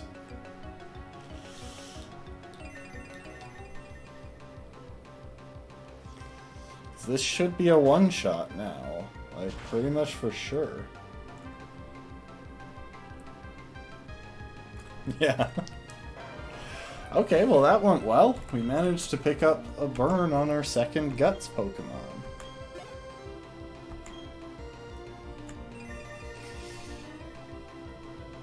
Okay, fire moves are boosted right now. has to resolve so many things at the end of the turn between burn, leftovers, sun, all that jazz. Okay, we should be able to pretty safely one-shot with Wake Up Slap. I don't know why he brought out Snorlax, but this is going to take a while for that HP bar to drop.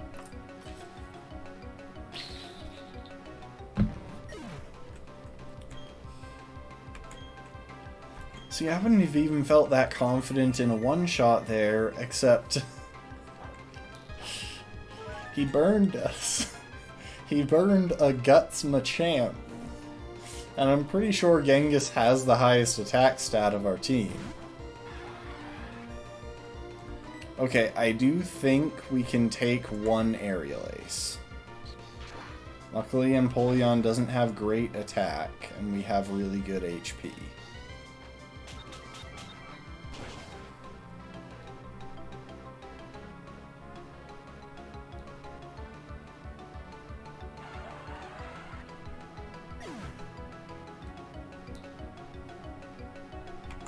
Okay, I'm guessing that Heracross comes out next.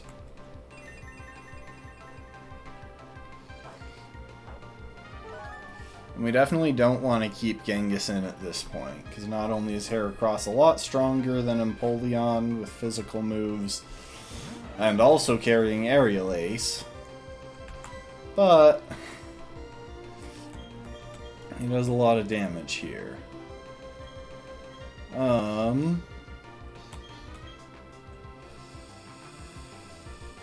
Oh, this is the question though. Does he go for close combat or Aerial Ace? I think they've got the same damage roll.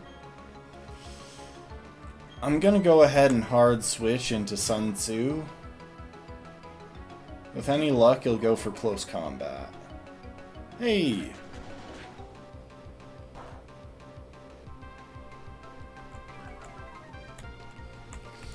Okay, that went pretty well. And I would go for Zen Headbutt, except we're currently Sun boosted, so Fire Punch. This should be a one-shot. Because our team lacks the defensive depth that I kind of prefer in a Nuzlocke, like, I really favor bulky Pokemon in a Nuzlocke. That's just my preference. My chosen style. Hang on, did the sunlight fade? No, we'll still go for Fire Punch.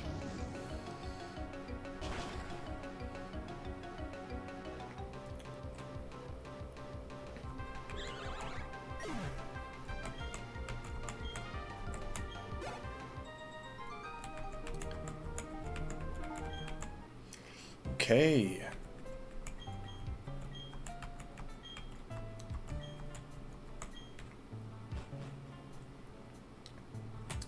Now, we're gonna buy a bunch of Hyper Potions.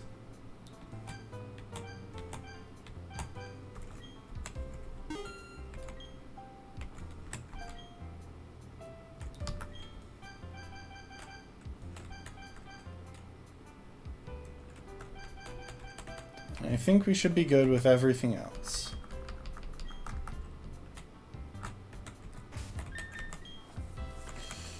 Okay, we have a few more things that we need to take care of before actually going into the Elite Four. Mainly just fixing up moveset, last tweaks to movesets, adjusting the stats on Leonidas, and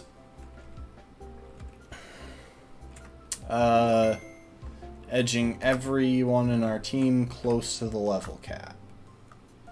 So, actually, why am I doing this? We are going to export the memory.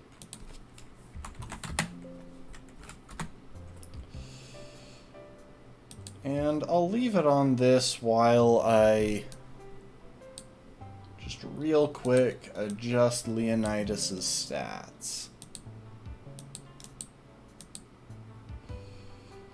So we'll swap.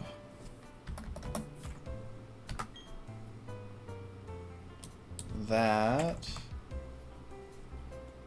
Okay, so all I've done is taken the EVs that were in special attack and shifted all of them to physical.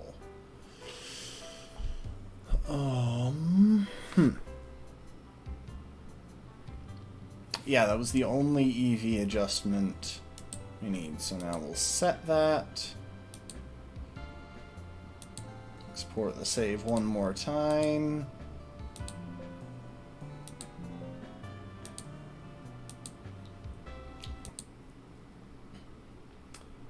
And import the save.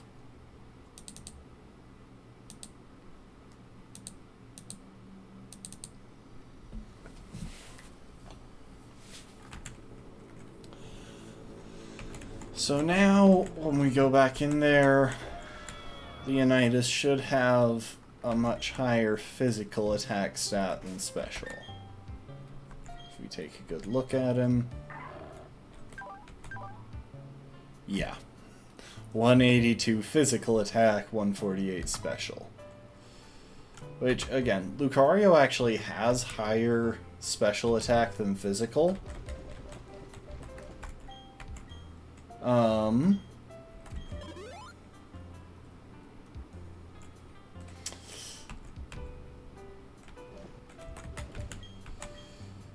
But his physical move pool is a little bit more diverse. With the coverage on both sides doesn't quite cross over. That's the simplest way to put it. He has really good coverage on both sides, but it doesn't all match up. He's got the elemental punches on the physical side. He's got various psychic and dark and ghost coverage on the special side. And steel, I guess, but steel isn't worth it in this generation. Oh. One more super potion. And now, where are the rare candies? So that's going to be our first step here. So we have to bring everyone up to 59.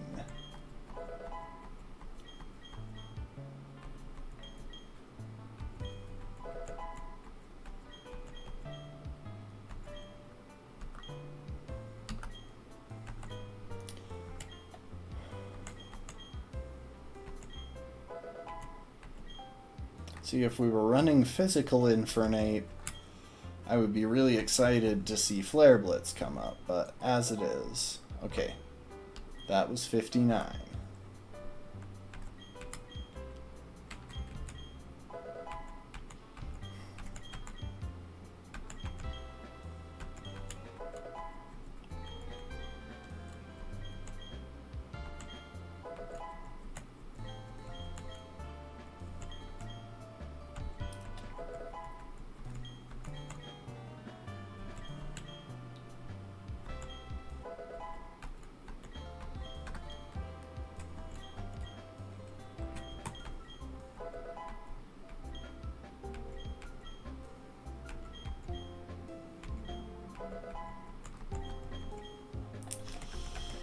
We're gonna hear that da-da-da-da sound a lot for the next minute or two.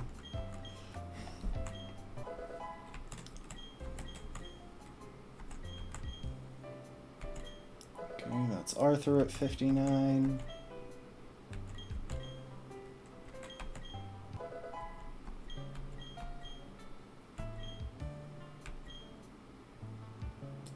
You know what, Sun Tzu? I don't have any plans to boost with you during the rest of this, so we'll go ahead and drop Meditate in exchange for Recover.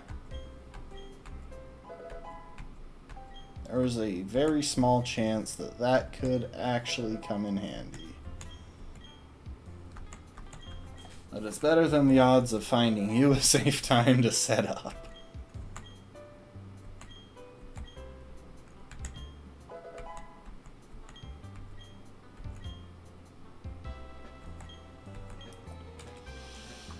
Okay, that's a level 59 Medicham.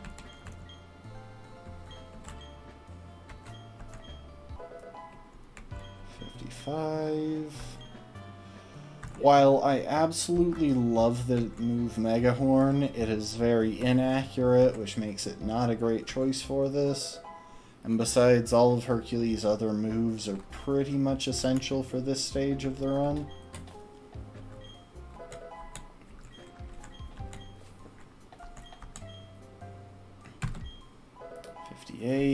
One more.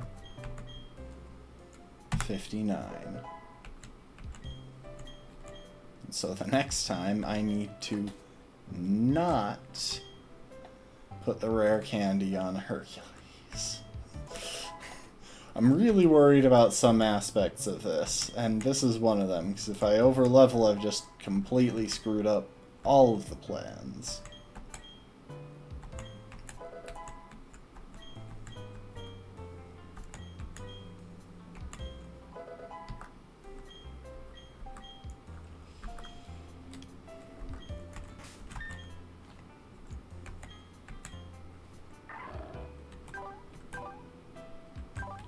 Okay, so Leonidas, Hercules, Sun Tzu, Arthur, Genghis, and Alexander all raised to the level cap of 59.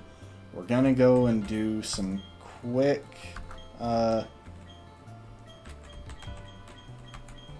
grinding to get them up to level.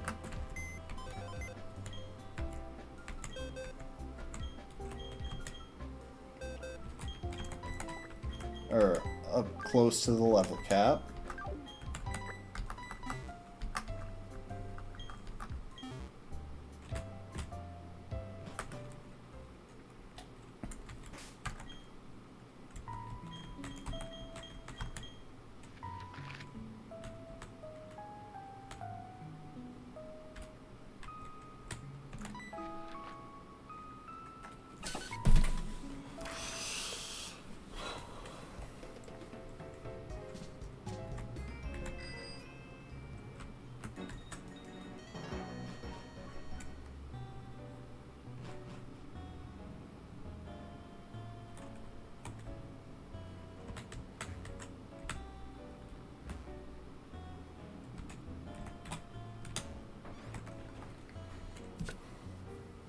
Oh, and we will also want to go and fix their movesets.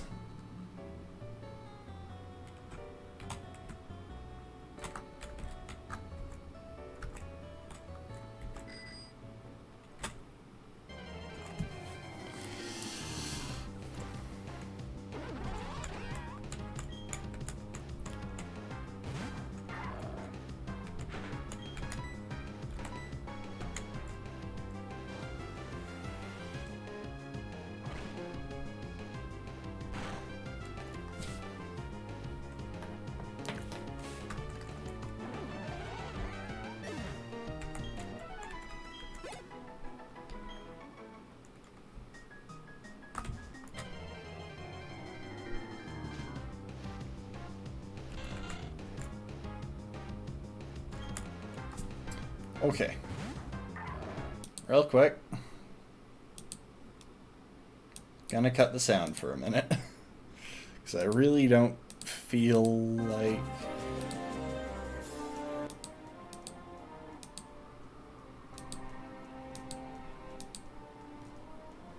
There we go. We got different music on for this because I really want to do this in speed up.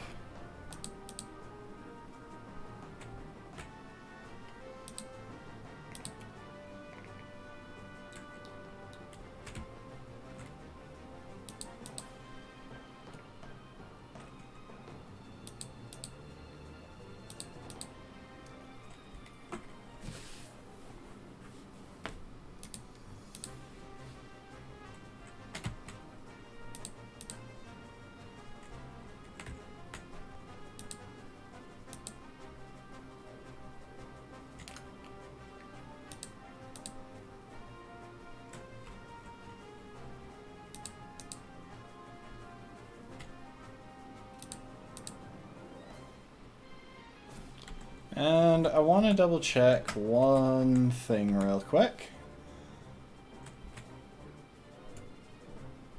Okay, so Leonidas is getting close to the level cap faster than Hercules. That's good.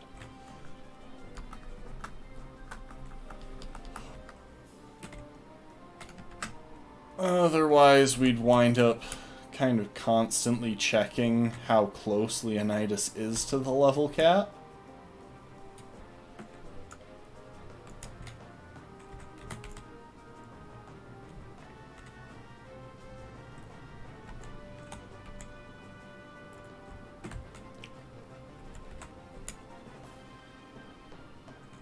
Or how close Hercules is to the level cap. But since Leonidas levels faster, we don't have to worry about that, since as long as Leonidas hasn't overleveled, neither will Hercules.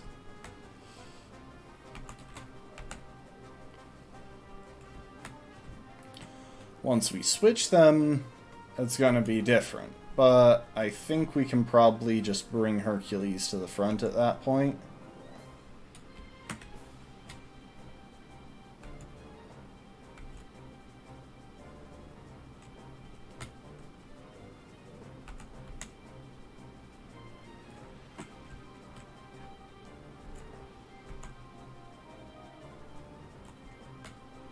So a Floatzel is 508, and an Electabuzz is 434. How close are you, Leonidas? One more, and that'll be enough. Hang on. Okay, we can afford one more, I think level 40 Floatzel. Or another... Oh, hold up.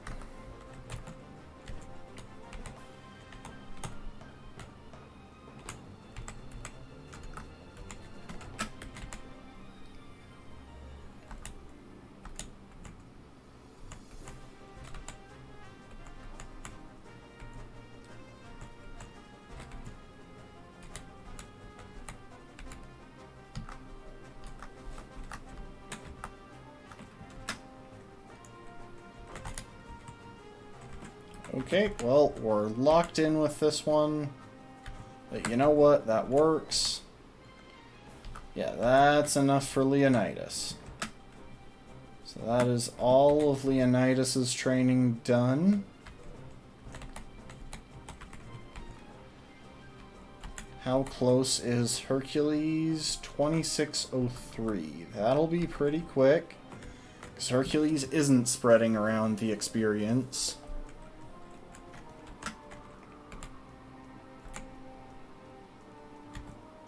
Actually,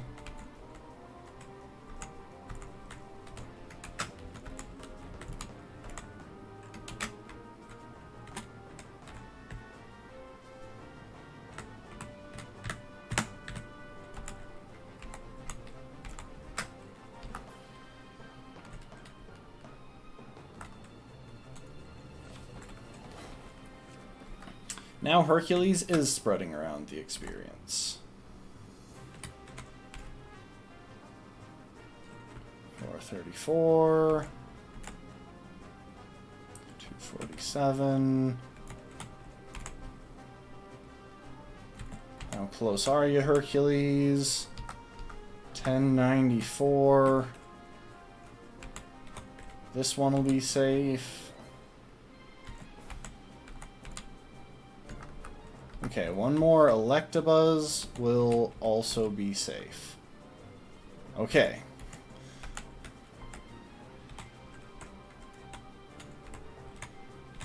Ah, jeez. Sun Tzu. It's your turn. 10-6... 10621. 178. Okay, we're gonna want to be careful here.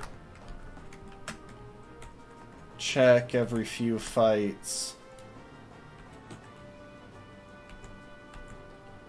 how close Genghis is getting.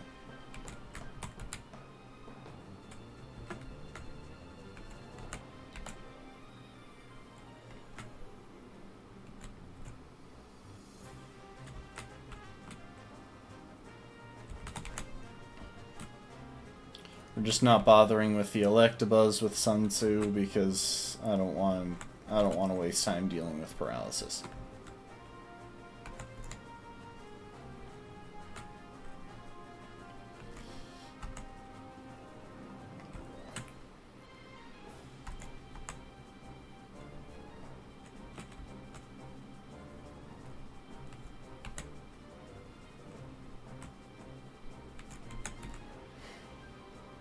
It is anxiety-inducing to know that in the back of the party, Genghis is gaining XP that I am not seeing. Okay, 3142.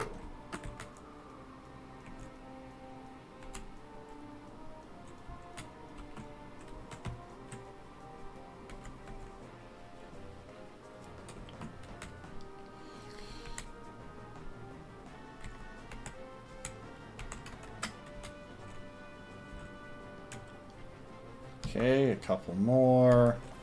Let's grab a Lepa Berry.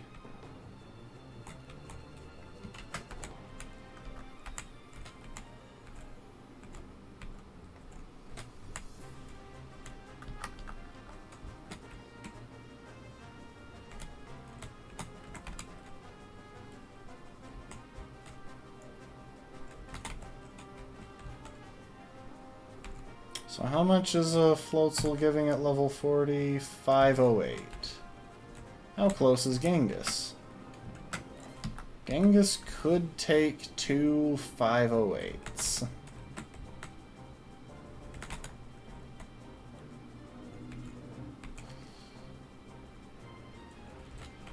That was a level 40 Floatzel. Okay, this is another level 40 Floatzel.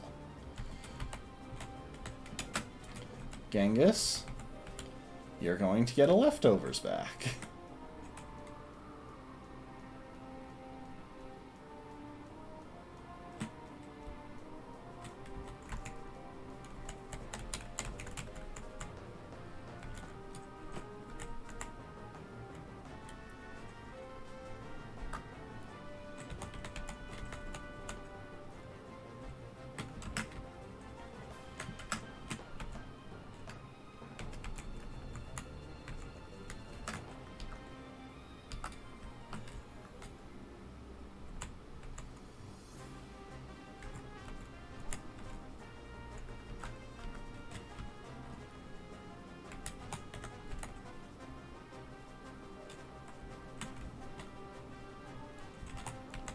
Going to run from the level 41 Floatzel because I don't know how much XP it gives. Okay, this one's safe.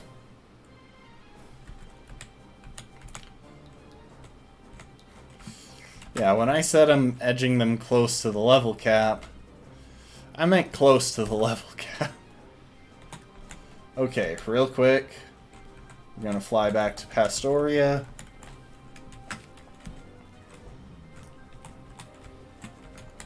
Access the PC.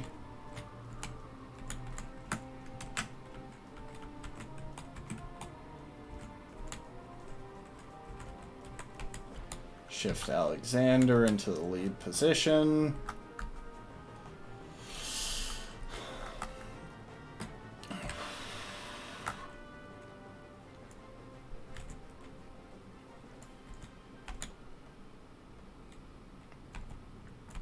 So Alexander has 11,000 to go. Arthur has almost 12,000 to go, which is kind of what I expected. Starter Pokemon are on a fast leveling curve. They level up more quickly than your typical Pokemon.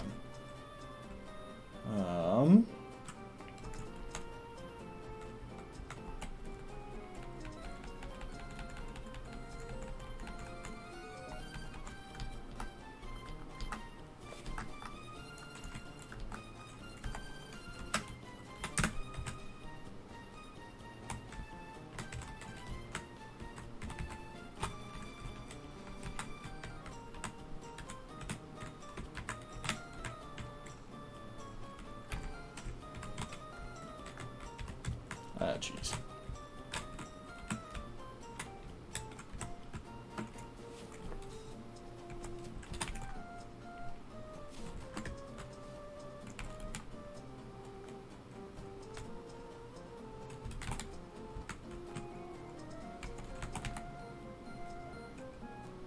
You need to be careful about those Aqua Jets.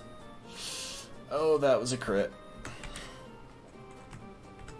That's why I need to be careful about those Aqua Jets.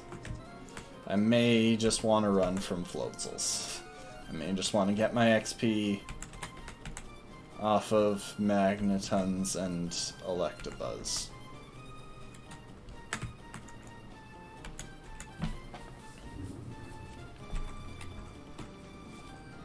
Once we're done with our grind session, I will put the game music back on. I'm just gonna run from the level 41 Floatzels. That seems like a good counterbalance.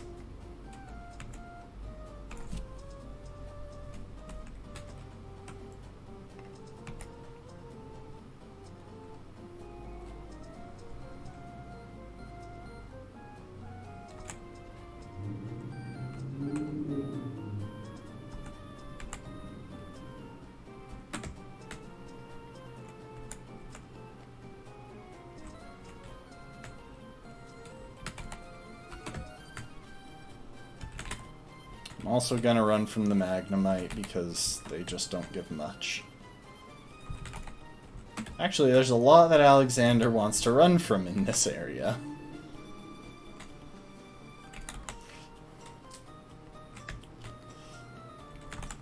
Oh, I didn't mean to run from that fight.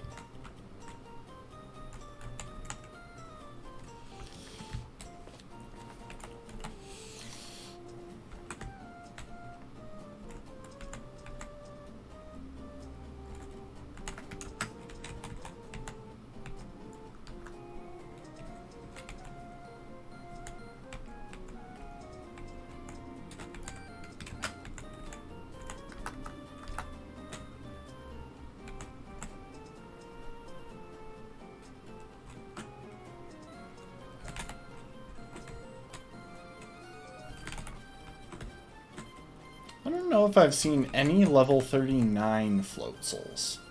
Lots of level 40s, 41s, 38s, but I don't know if I've seen any level 39s.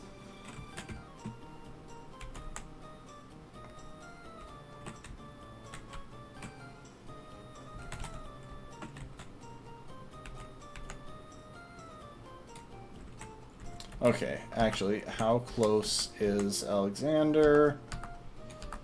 1043. That's about 2 Electabuzz away.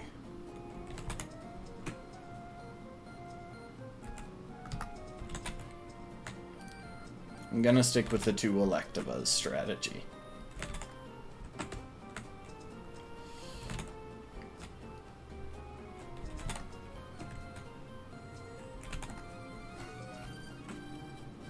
I really expected to find 2 Electabuzz faster than this.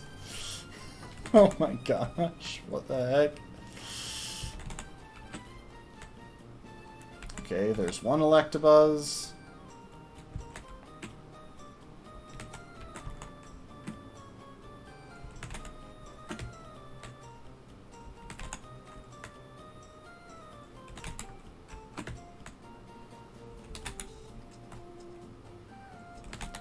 Stop giving me Floatzels.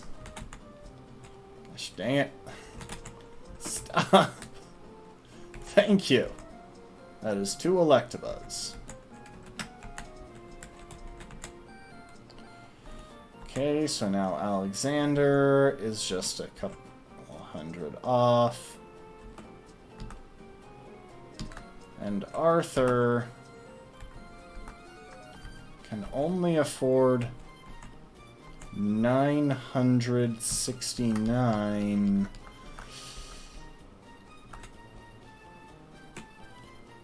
How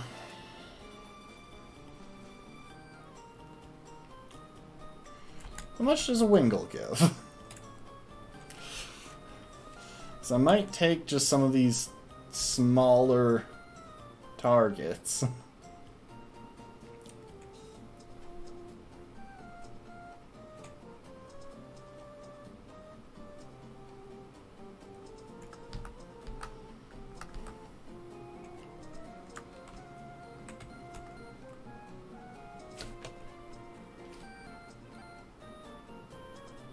I didn't bother to check how much that Wingull gave. Hold up. So I was at 969. Okay, I can probably go for another Wingull, but I can definitely not go for any Electabuzz, anything like that. I don't even think I can go for Luxio because I think that's higher in the 600s, from what I remember of what I was getting when we were killing them before. Okay.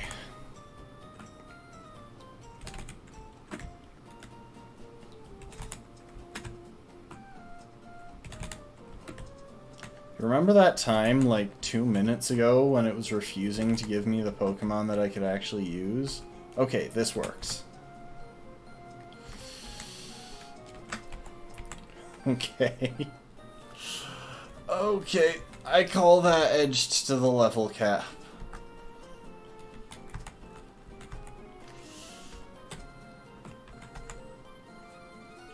We fly back to the Pokemon League, and folks, we're about to dive in. Oh, except for one thing. Hold up.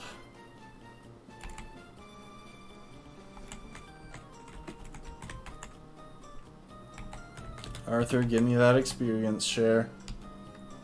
I'm just gonna take it. What is Alexander holding? It's a sash, right? No, leftovers. Alexander, we're gonna go ahead and give you a sash.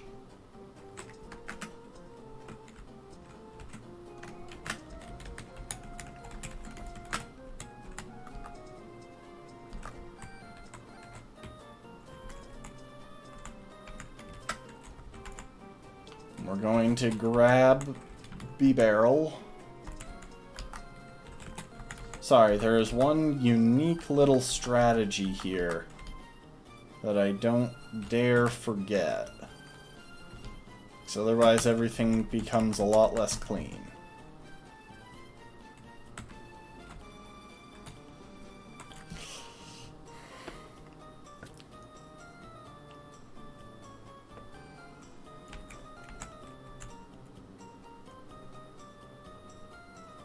Oh, heck, we're not. I didn't realize that Alexander wasn't at full health. Hold up.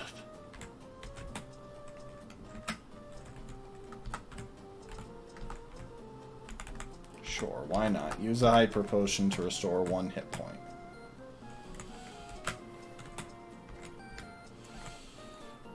We're gonna just sit here and take a couple of hits.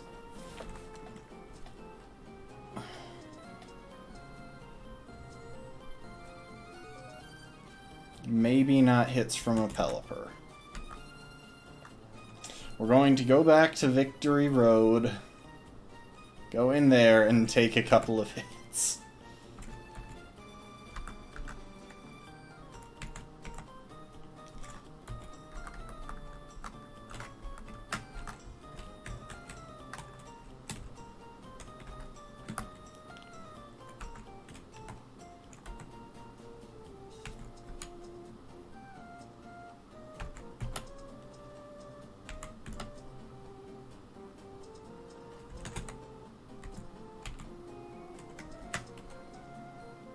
Okay, we're gonna need potions here. Ideally, I would like to encounter something that can hit me for a lot of damage in one, so that my sash can protect me.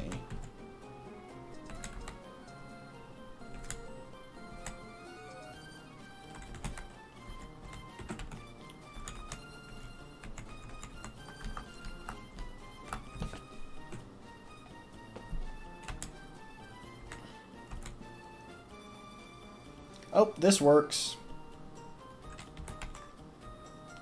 Okay, so we're poisoned now.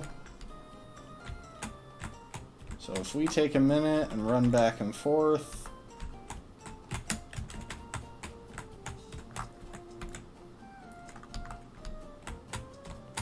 And I know exactly what stat we need to get to.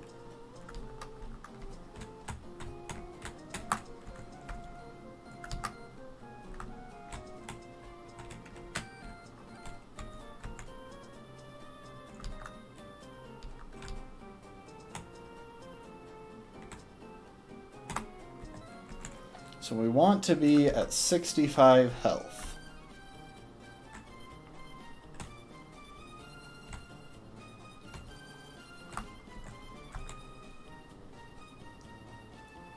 You know what? That works. The exact health amount isn't actually the important thing. If any of y'all watching know anything about Pokemon, you might realize what strategy I'm doing here.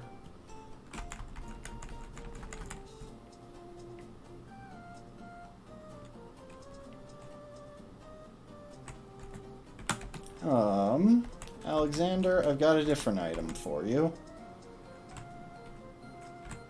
It's right next to the one that you have. But yeah, Alexander, have a flame plate. Okay, and with that, I do think that we are ready to dive in to the Pokemon League itself.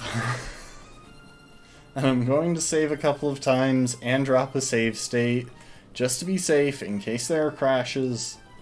And I'll do that after each fight.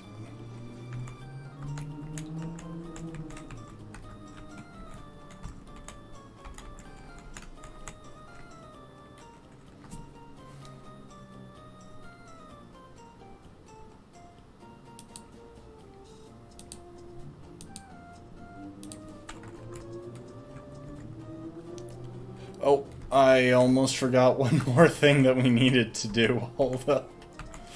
Oh, that could have gone bad. We need to go and use the move tutor real quick.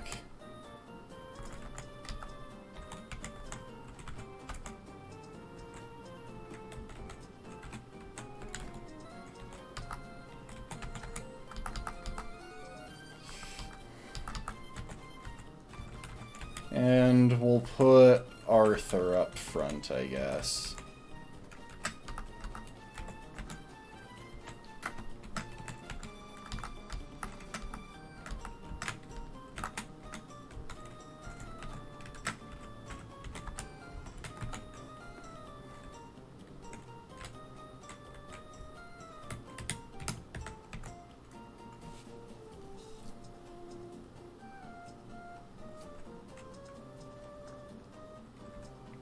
Actually, we won't put Arthur up front. Oh geez, this might actually take 2 trips. Just because we've got 3 Pokemon now that we can't switch out of the party. Okay, I'm gonna leave you behind.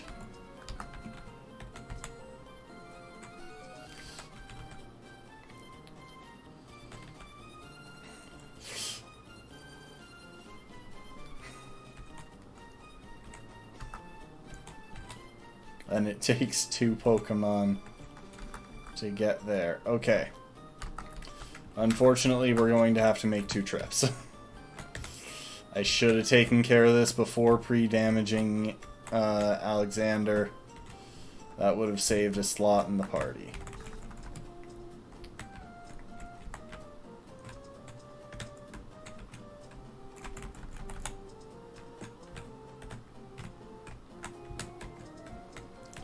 Luckily, it doesn't take too long.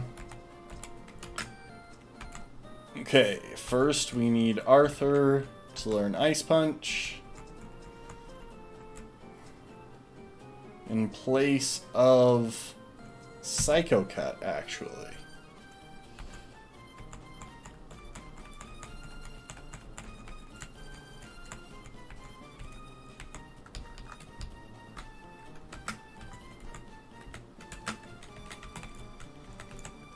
Now we'll fly back to Pastoria.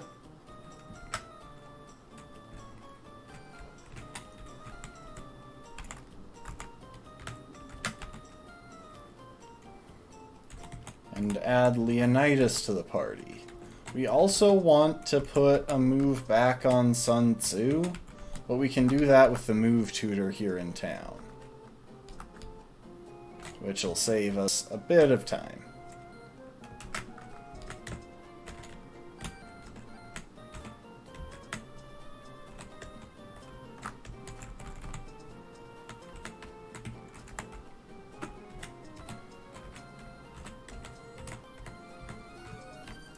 I'm glad that at some point during this run I cleared out the trainers that were directly along this path, just for convenience, because otherwise I absolutely would have tripped them at a poor time.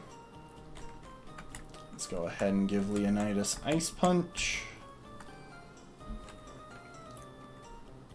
in place of Psychic.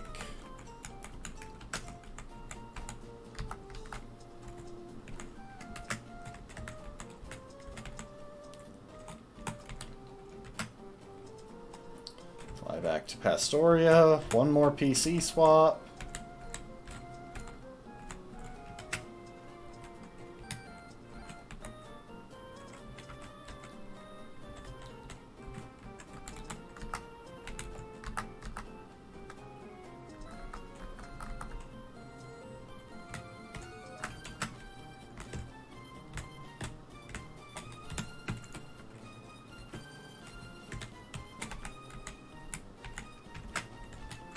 And Sun Tzu can replace Zen Headbutt with Ice Punch.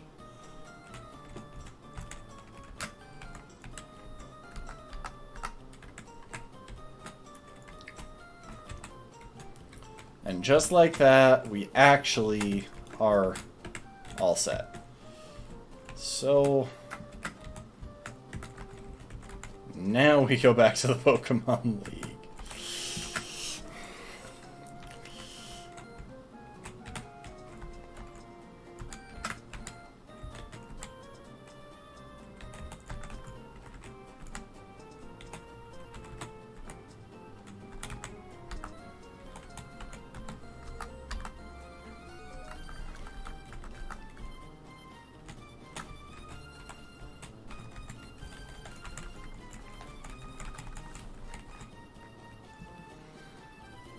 I don't know what it thinks is a lot of data, because at most, even with our speed up, we took like 15 in-game minutes there.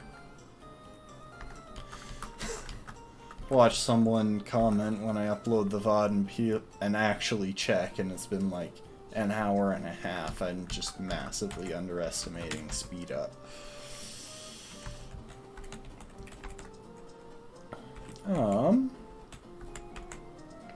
Yeah, you can have a leftovers, Hercules.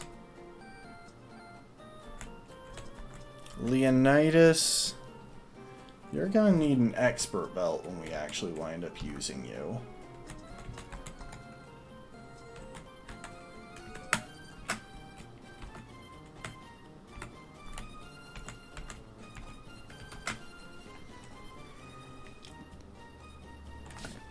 And Arthur, when we first use you, you're gonna need a citrus berry.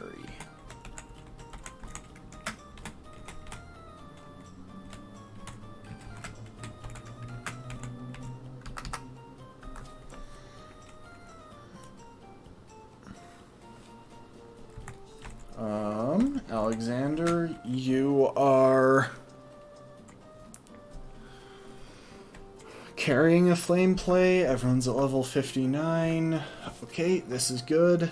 And actually, we're going to go ahead and give Arthur the EXP share, because I forgot that Arthur is the only one whose strategies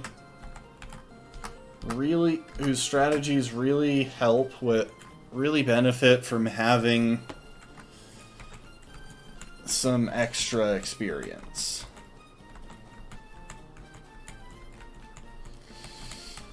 If we can get someone... Oh. Hang on. Sorry. We're gonna reload that. I forgot to put the music back on. It's not even anything that I did for once. It's just that I forgot to put the music back on.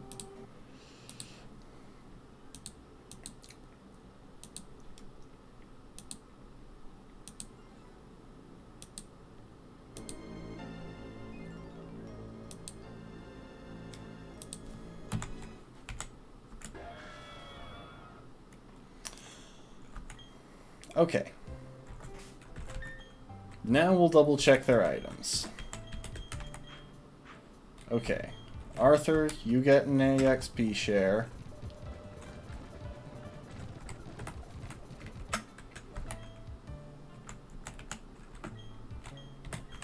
Hercules, you get a leftovers.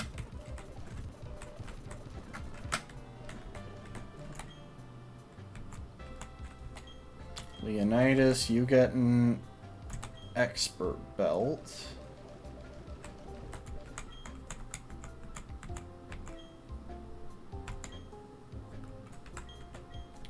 Sun Tzu, you have a Koba berry. That's actually what we want on you.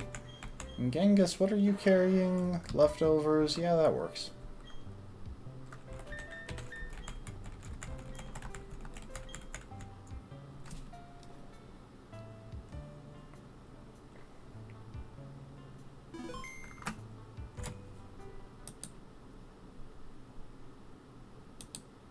And I am going to save a copy of this as well.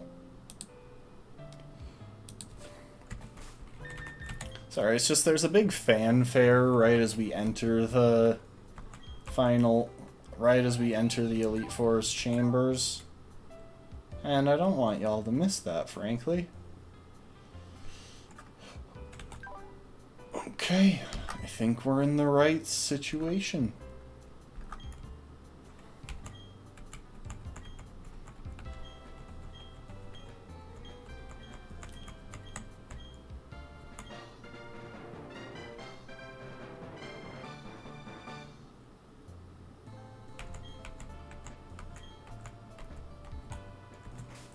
Oh, and I'm going to make sure that everyone has enough PP on all of their moves.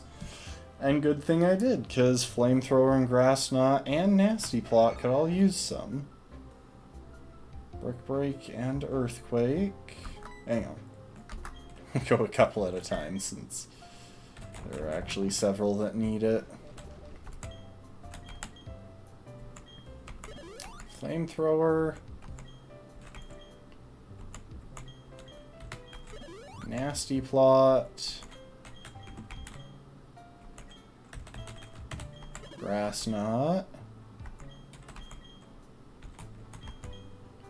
Brick Break. Earthquake.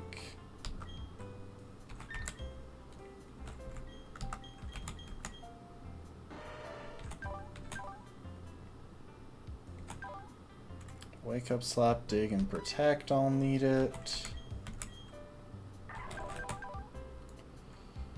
Nothing needs it on Leonidas.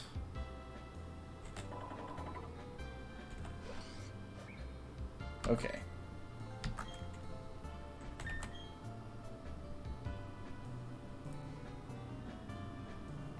Hang on a sec.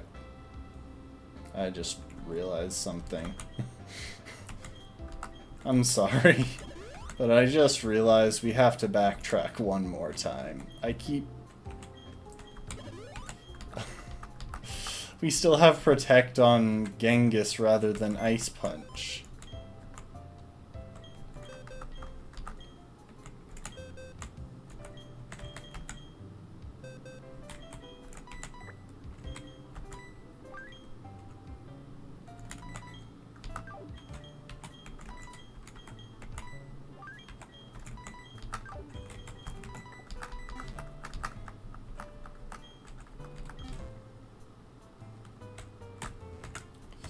Okay, one more. Just one more.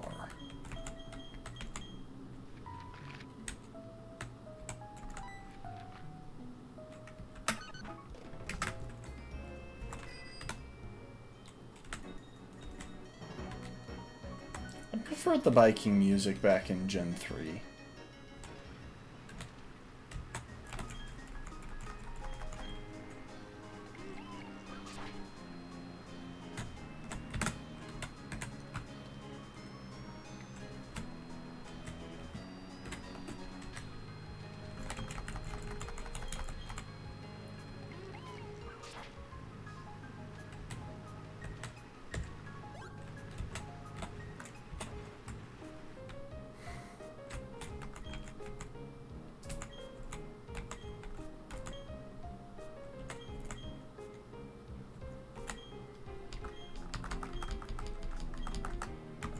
meant to teach Ice Punch.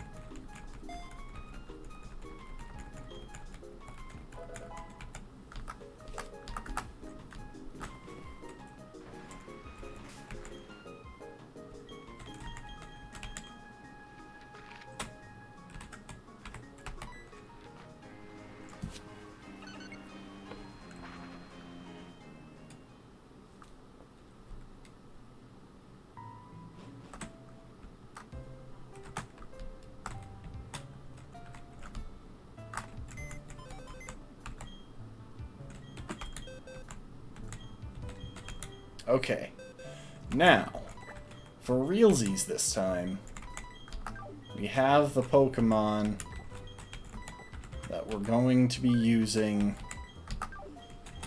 for the final charge into the Elite Four and Champion.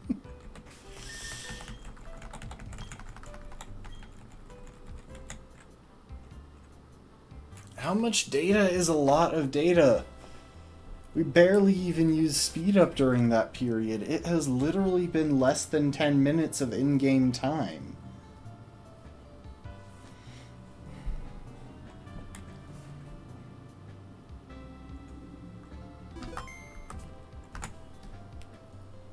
Okay.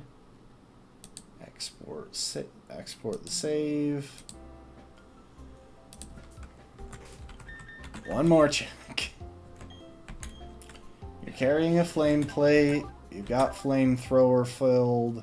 All of your moves are filled. Didn't bother with that single sword stance PP, but that's fine. Hercules is still burned. Close to the level cap. Close to the level cap. Has the right moves. Has the right moves. Close to the level cap. Close to the level cap. Has the right moves. Has the right moves. Arthur's moveset was the trickiest to get right. Alright.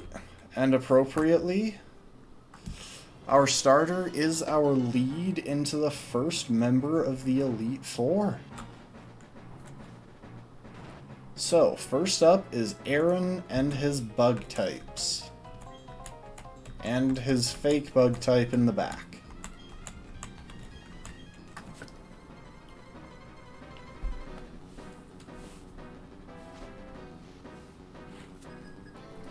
Luckily, this strategy is simplicity itself once we get into the battle.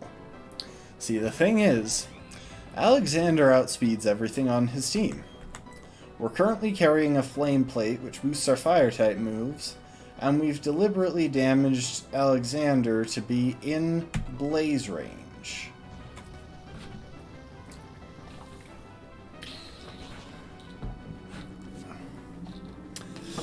Not even his Drapion in the back, which isn't even a bug type, can take a hit from Alexander's flamethrower right now.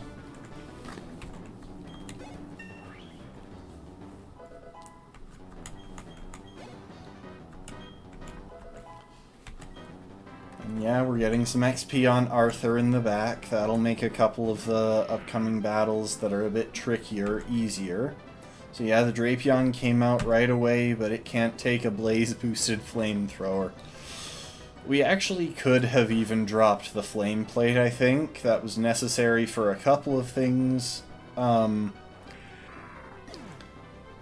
was necessary that was necessary in one set of my calculations, but I actually don't think it is once Blaze is involved. And the specific number we went for with HP was entirely just to make sure that when Alexander leveled up, as he would at the start of this fight, he wouldn't be out of blaze range, because he gained 3 hit points there, and that moved the boundary of where 33% HP was, doesn't increase by 3 hit points. I think it actually increases by 1. Which means if we had been right up at Blaze range, as opposed to a little bit below it, we would have leveled up right at the start of battle, and been out of Blaze when that Drapion came in, and then we would have a chance to fail to kill it. This Scizor does have quick attack, but because it can't kill from this range, it won't go for it. Because it has higher damage moves. Even a crit quick attack wouldn't have killed us there, though.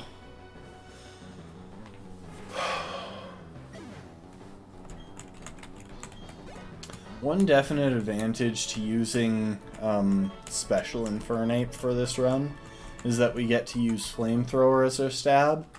If we were using Physical Infernape, we would probably be stuck with Fire Punch. Okay. Alexander, I won't take him out of Blaze range quite yet. I don't expect it to come up, but it could. Okay, Arthur is switching up front and needs a Citrus Berry.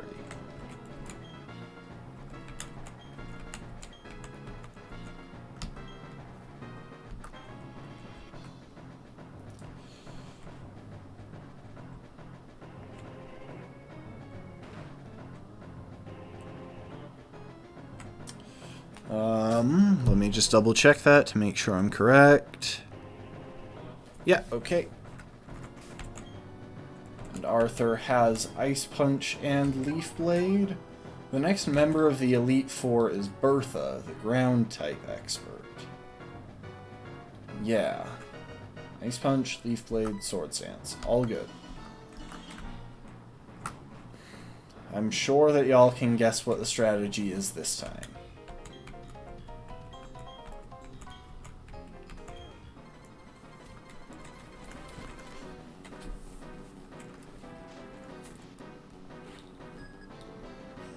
Oh my gosh, Bertha. Your face looks a little bit strange. That zoomed in. Okay. So, we're going to wind up taking some damage here. Either this Whiscash is going to use an attack, which could well be Aqua Tail, which has a high critical hit rate, or it could use Sandstorm. We've got enough bulk to take either, even if it's a critical hit from Aqua Tail. And we've got the Citrus Berry to help deal with some chip that we might take from Sandstorm over time, just to keep everything safe.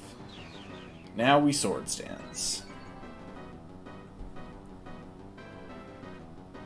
And somehow it manages to miss. But it doesn't matter because now we have the ability to one-shot everything on this team. Part of the reason we need Ice Punch on Arthur is because there's a Gliscor on this, which isn't even a guaranteed 2-shot, I think, from Leaf Blade. But Ice Punch is quad super effective, where Leaf Blade would just be neutral. So we're good.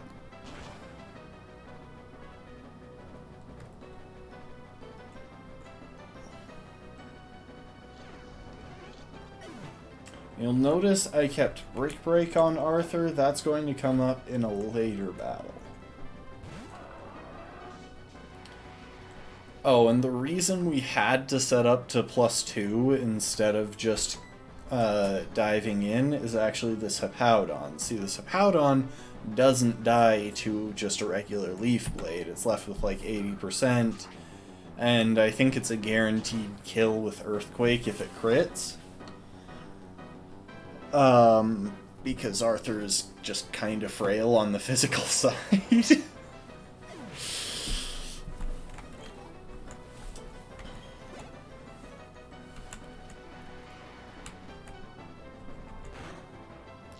Now we do start taking Sandstorm Chip here, but we're well past the point where that matters.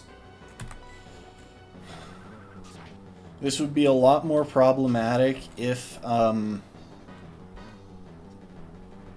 whatchamacallit, if Sturdy worked like it does in later generations already here, because that golem would then be a big problem. We would have needed like some hazards or something to actually take it out. Surprisingly, they didn't even give this Rhyperior solid rock, so it's unexpectedly easy to take down.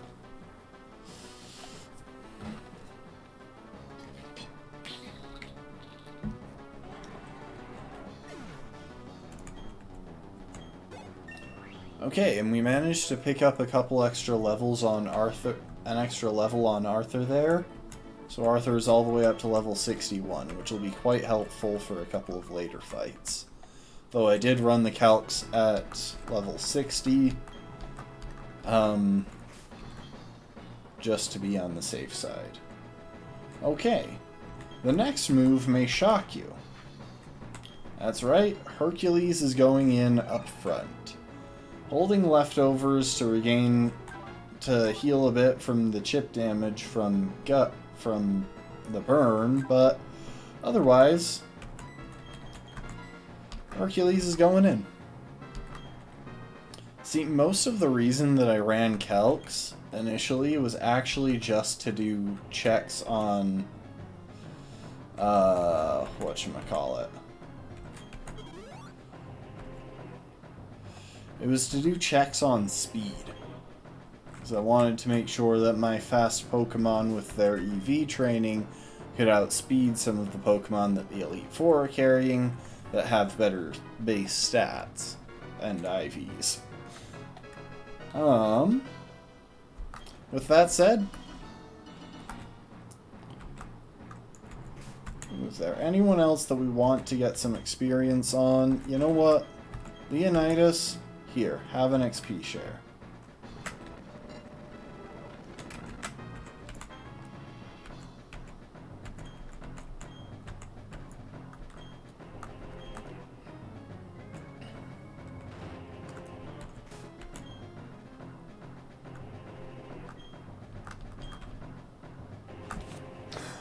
Oh crap, I just realized I never put Foresight.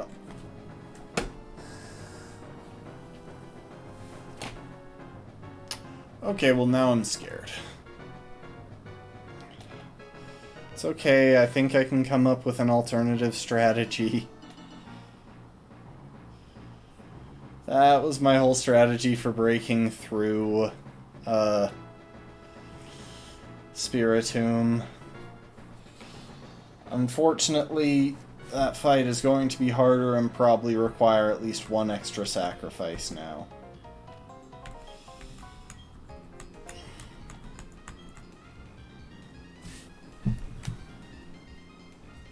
I forgot to write it down. So you may be wondering why we're leading Hercules, a bug type, into Lucian, a fire type trainer. The answer to that is pretty simple. We used our TM for Earthquake on Hercules, and he's faster than anything in this guy's team.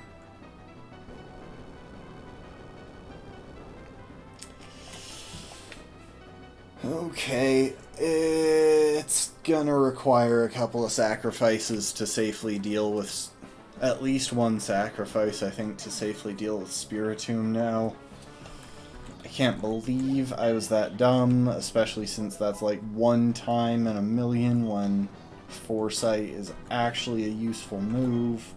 Because it would have given us a way to one-shot that thing, be in a really strong position.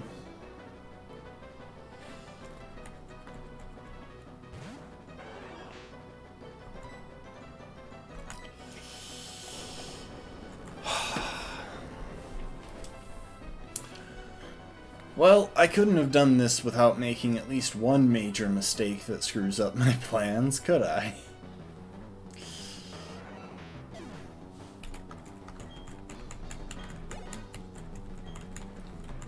So yeah, because the AI really likes to go for its most damaging move basically every time,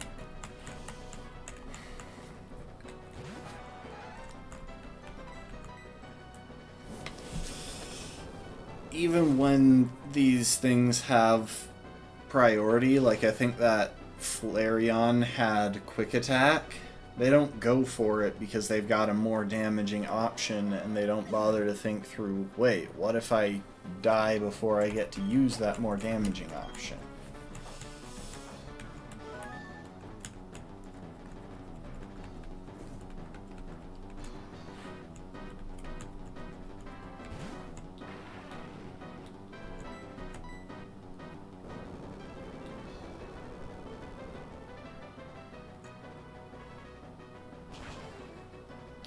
I was pretty worried about actually outspeeding everything here, because he has a Rapidash and an Infernape, both of which are absolute speed demons. But luckily maxed out speed EVs go a long way.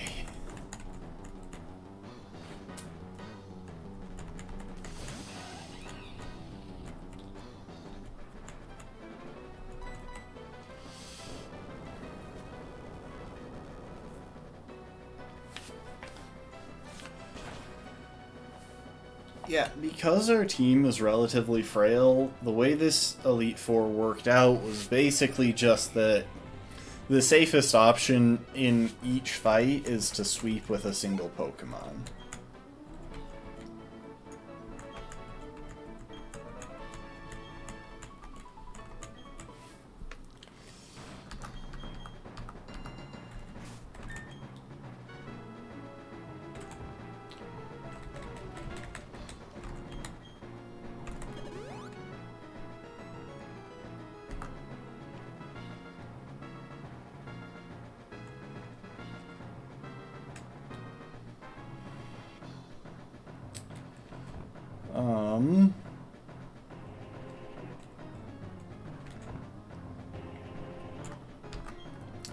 Okay, let's see real quick. We're gonna lead Arthur into the next battle, and I think I'll leave the XP share on Leonidas. I think that'll help guarantee the champion fight.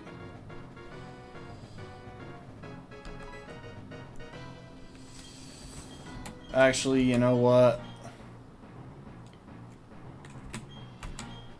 We're not gonna do that.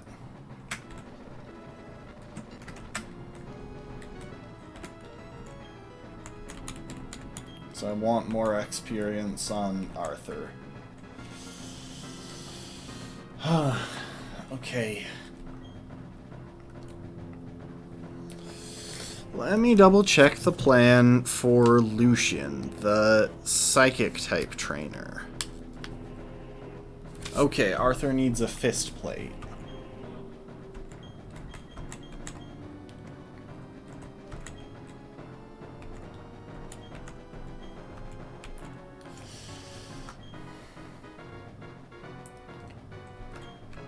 And I think that even in the worst case scenario with this next fight, we still win. I'm going to drop a quick save state. I don't want to deal with potential crashes.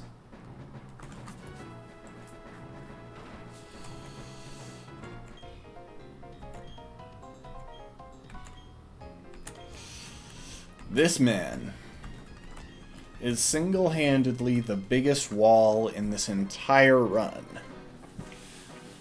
Okay, the second biggest wall. Fantina was the biggest.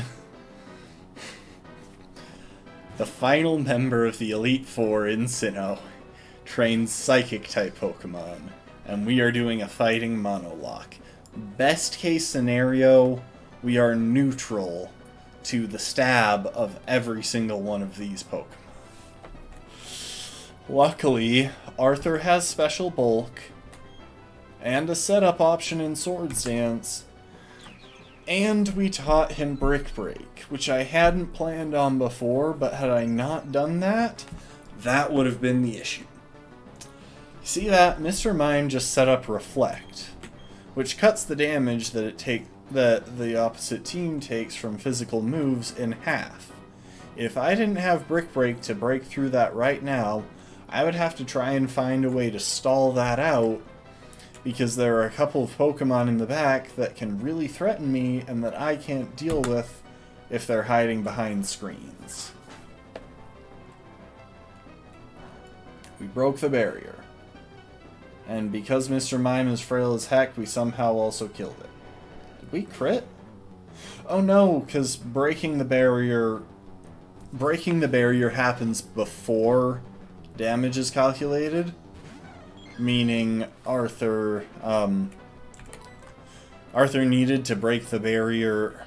Arthur broke the barrier and then did damage, which means it was at full power. Which was still cut in half for Brick Break, but Mr. Mime is very physically frail.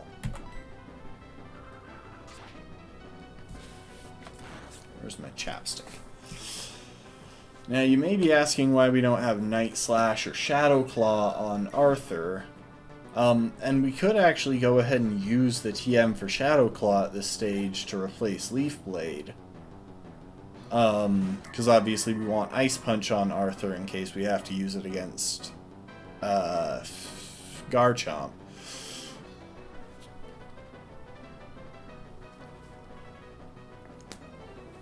But all of the Pokemon on this team that need to be hit, all of the Pokemon on this team, with the exception of Bronzong here, are one-shot by a +2 Leaf Blade from Arthur. Bronzong here is only one-shot by a +2 Brick Break with a Fist Plate attack attached. And if it's not, then it can fire back with a powerful Psychic, and I was expecting to be damaged here, in which case a critical hit would have killed me.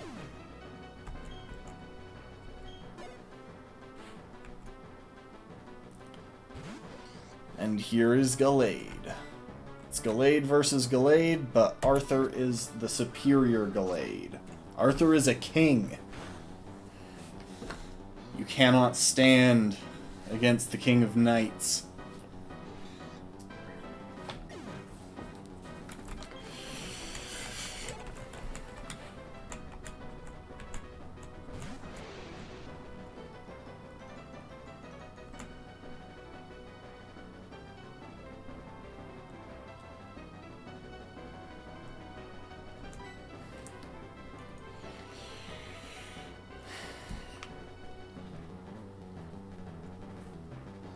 Oh, this is his last Pokemon, yeah. This was definitely one of the Pokemon that I was most worried about actually outspeeding. Because Alakazam is fast. But again, speed investment made the difference here.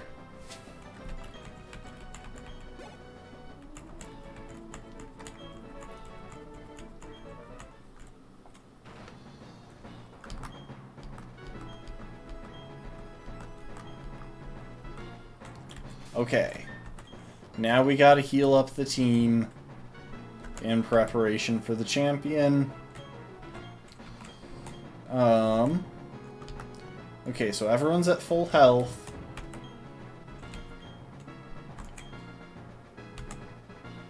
Oh, not Citrus Berry, Lepa Berry. Oops.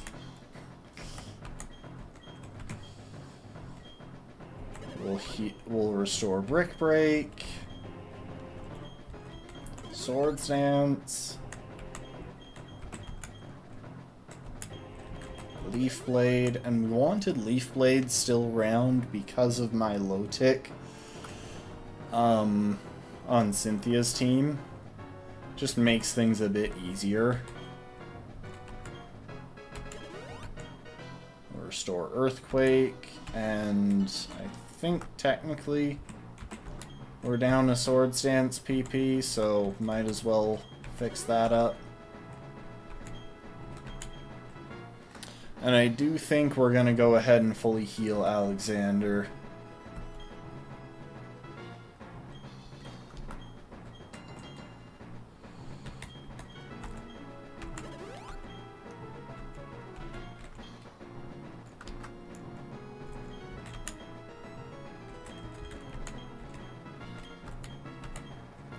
Okay, let's double check, make sure that all of the PP on all of their moves is fully restored. Oh, Ice Punch needs one. Okay. You need one Ice Punch PP. Heracross is all good. Genghis is all good. Leonidas is all good.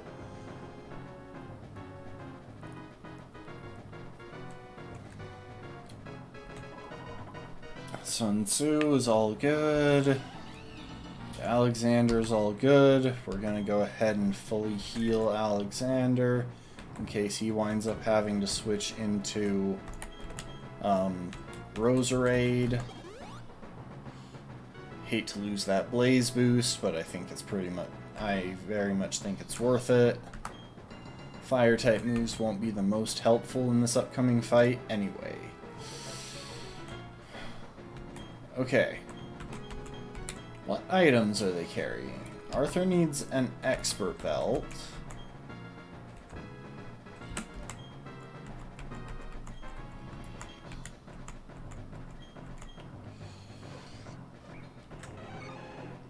Hercules has leftovers. That's for the best. Genghis has leftovers. We're actually going to swap that for a Pyapa berry.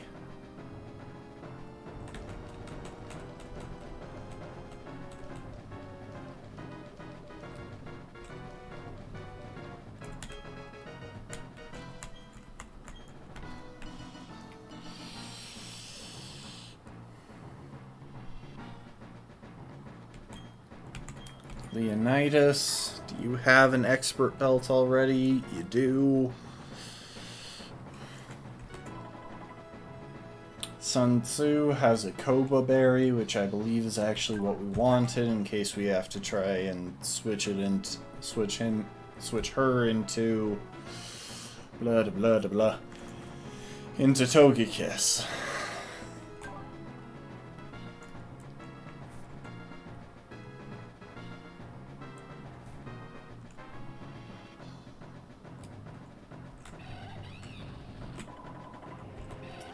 And Alexander, you...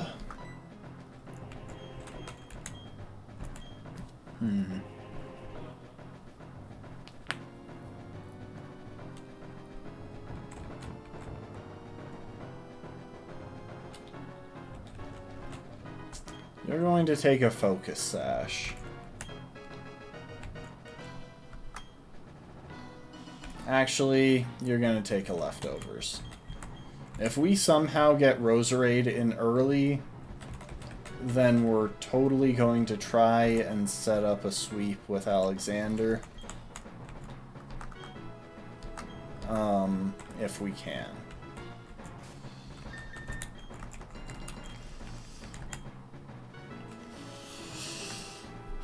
And we'll drop one more save state once the game is finished saving naturally.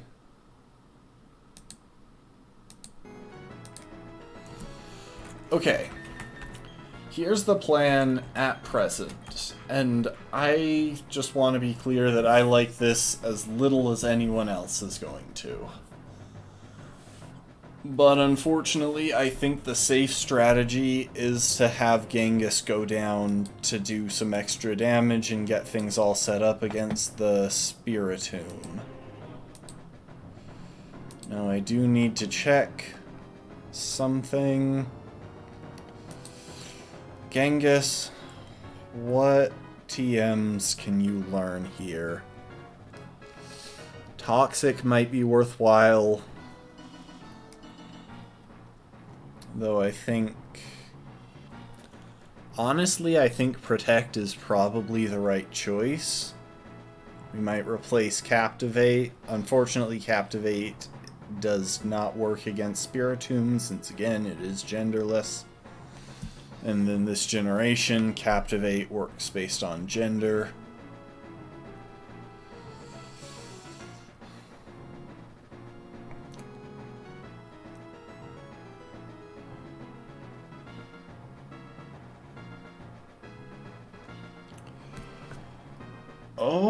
Wait a second. Hold up, we're gonna run some calcs real quick.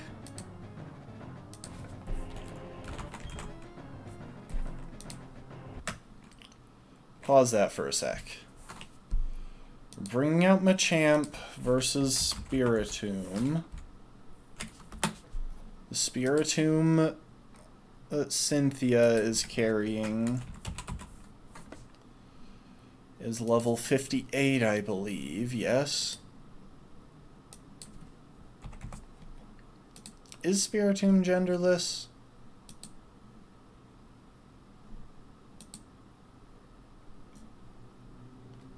I'll double check, but I'm like 99% sure it is. It's not. Hang on. Maybe we don't want to toss Captivate.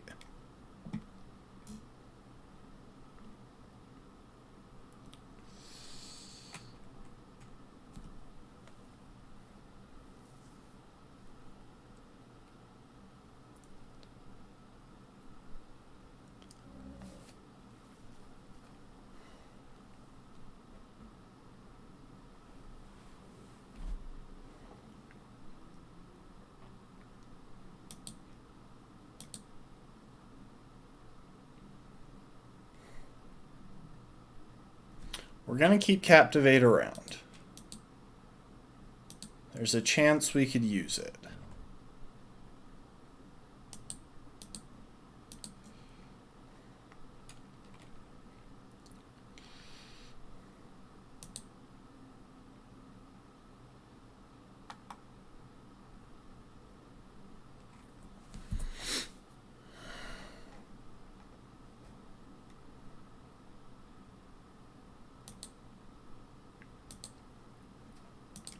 Okay, real quick, I want to run those calcs.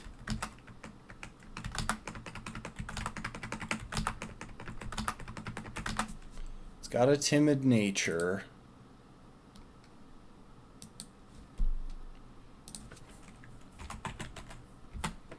Pressure. Full health. Versus Genghis, who is at level 59. I'll double check that.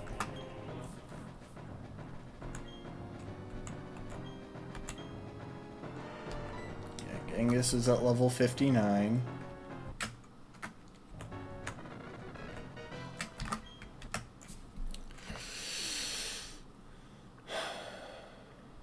So unfortunately, the odds of us outspeeding are going to be pretty much none, but how much does a Psychic do from this thing? Okay. There are exactly 2 damage rolls on a critical hit Psychic where Genghis gets 1 shot.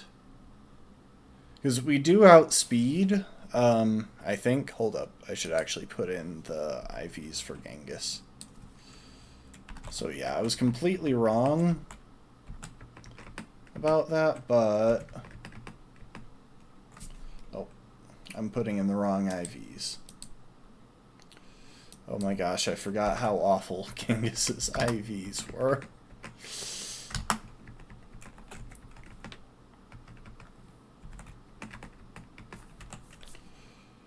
Luckily, his EVs are heavily invested in bulk and attack.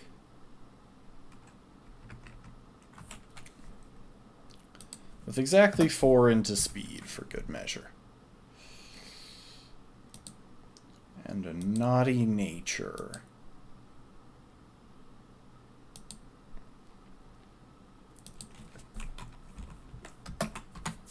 Guts. Burned. Okay. We're gonna check something.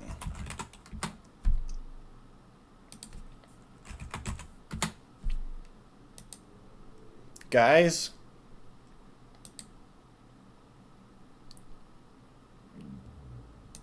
we have a 37% chance to one-shot this thing.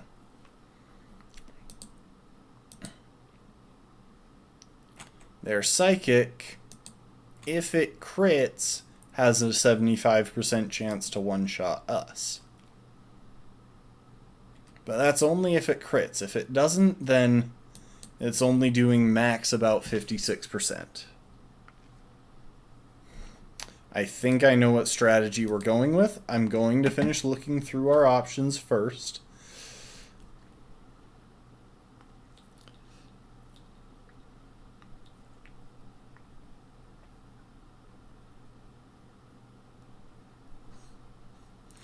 And if it weren't for the Guts boost, which we didn't even plan for, this wouldn't even be a functional strategy, but guys, I think we have something that might work.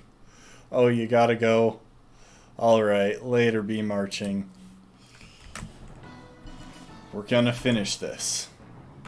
Genghis, you're getting a different item. You're getting the item Iron Ball. So an Iron Ball, for those who don't know, is an item that cuts our speed in half, and if we're flying type, makes it possible to hit us with ground type moves. Why you might ask, would I give a Pokemon what is easily a purely detrimental item? Well, you see, there's this move that we picked up the TM for a little while ago. Fling.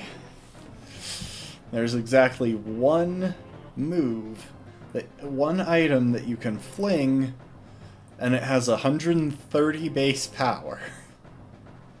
If we fling an Iron Ball, we get the maximum power out of it. And Genghis can learn Fling.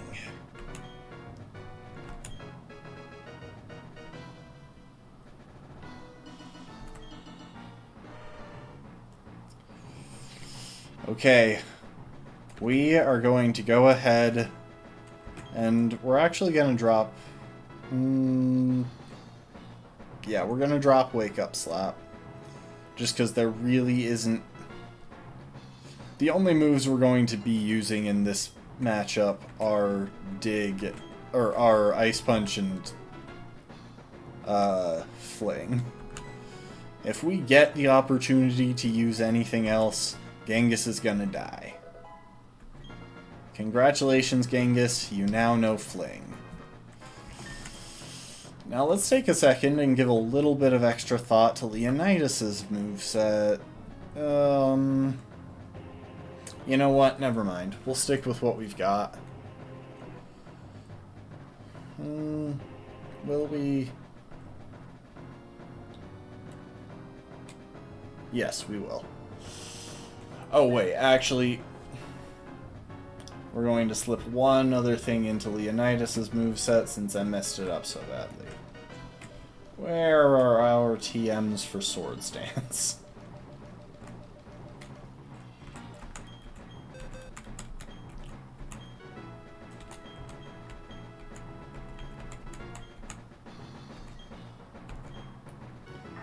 And as much as I like that we have Copycat, I suppose there's at least one scenario in which we could use Copycat, and we actually outspeed everything on the opponent's team anyway.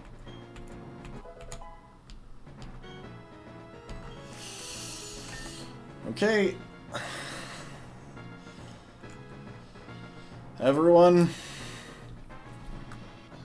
we're probably gonna have some deaths in this fight. But if we make it to the championship, we'll be able to we'll have honored those who have perished. We're gonna do this.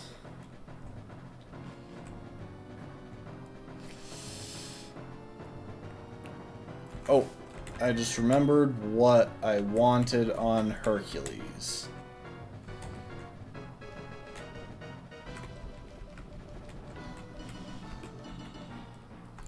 Want a fire resist berry on Hercules, just in case he has to take a single hit from Garchomp's flamethrower, because Hercules can switch into Garchomp's Earthquake, but he doesn't one-shot and can't survive Earthquake into Flamethrower.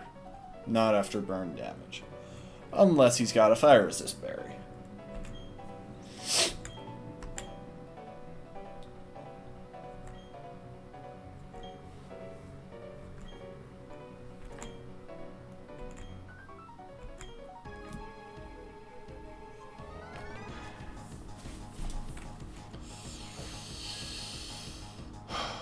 Champion Cynthia.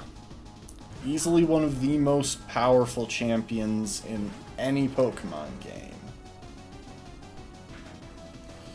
Spiritomb. Get flung. If it crits, there's a 75% chance it kills, but if it doesn't crit, we survive.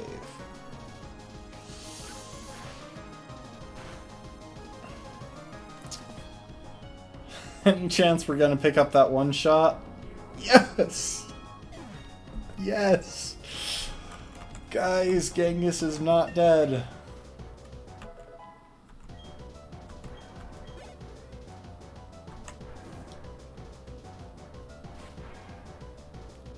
Okay. She brought out Togekiss. We are going to... I'm gonna try and keep everyone alive. If we can manage it, then I'm gonna do it, but I don't know if it's possible. So, what? No, no, no, no, no. That's a one-shot. We just lost Leonidas. I thought it would go for Air Slash, but they must have both been kills. Okay, it's probably going for Aura Sphere again, because Air Slash is slightly inaccurate. That's what I'm hoping for anyway. We're gonna switch into Arthur. And just pray. It could be going for something completely random, because they're all kills. Yeah, Shockwave would also have killed from that range. I think it has Water Pulse as well. But we can take a Shockwave.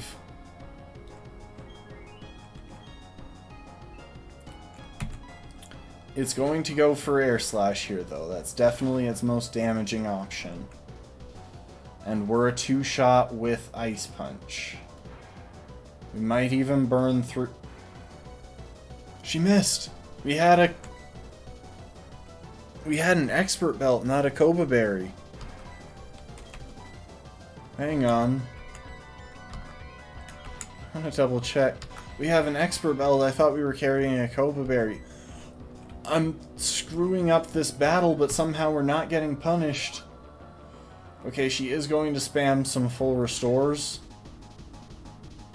I'll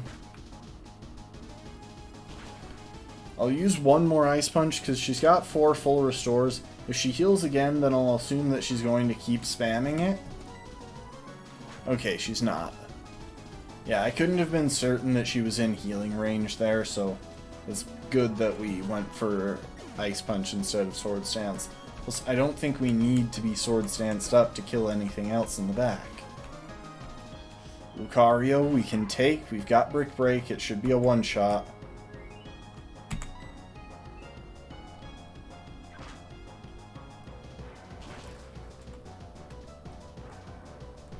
And their best move here is, I think, Dragon Pulse, but it doesn't even matter.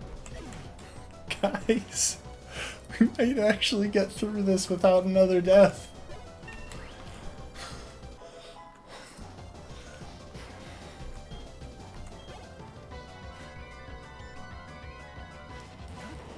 And there's Garchomp, but we outspeed, and an Ice Punch should one-shot thanks to our Expert Belt.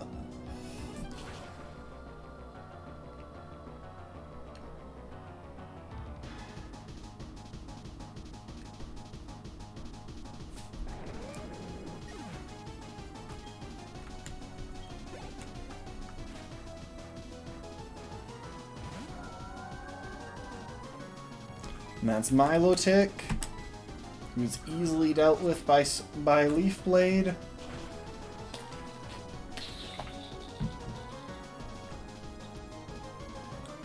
I think the Expert Belt was also necessary to guarantee the one-shot there.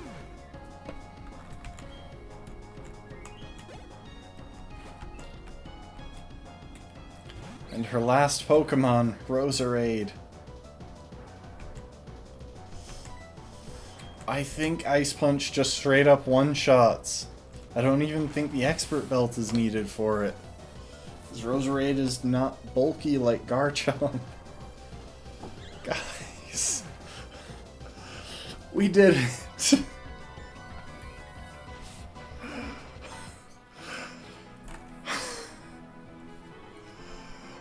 I can't believe that wasn't... I can't believe we didn't lose anyone in that champion match.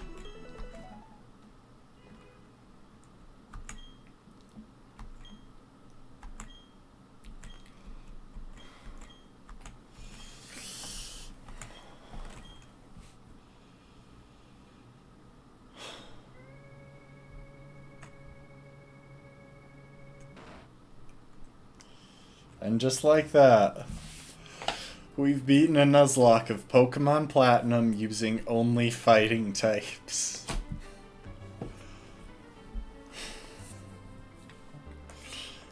The room ahead is the Hall of Fame. Umbri, your last battle was splendid. Oh, hello, Professor Rowan. The child I enlisted for my Pokédex project has come this far. It's only natural that I come and witness the child's crowning glory. Umbri, I shouldn't call you a child anymore. You've grown into a real champion. Professor, you still enjoy the enthusiasm kids bring to your research, don't you? Umbri, please step this way, please. Umbri, step this way, please. Professor Rowan, please join us. One thing I want to highlight here. It is canon that only champions of a Pokemon League are allowed in the Hall of Fame room. Which means that Professor Rowan was in fact previously a champion of the Sinnoh League. It's been a long while since I last entered this room. If your last time here was when I became champion, then yes, that would be quite a long time. I think it's implied that Cynthia took the title from Professor Rowan, but I couldn't be sure. Umbri, welcome to the Hall of Fame. Your names will be recorded for posterity here. What you are leaving are the memories of your adventure so far. It's time to record your names, you and your Pokemon. Remember that your Pokemon are partners that grew with you through many challenging battles. This machine will make a permanent record of your achievement.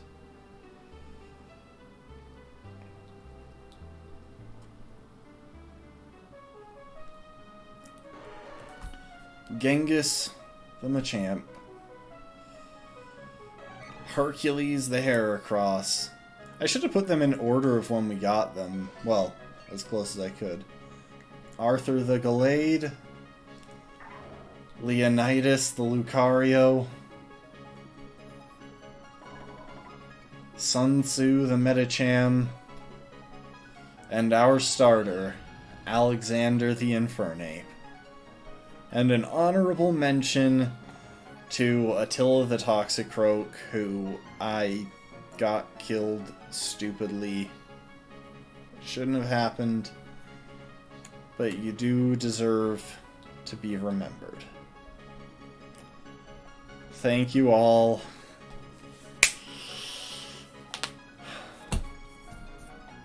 For everything that it took to get here.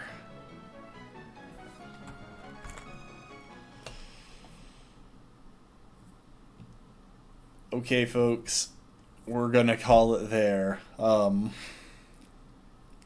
I'll do the outro once the credits load.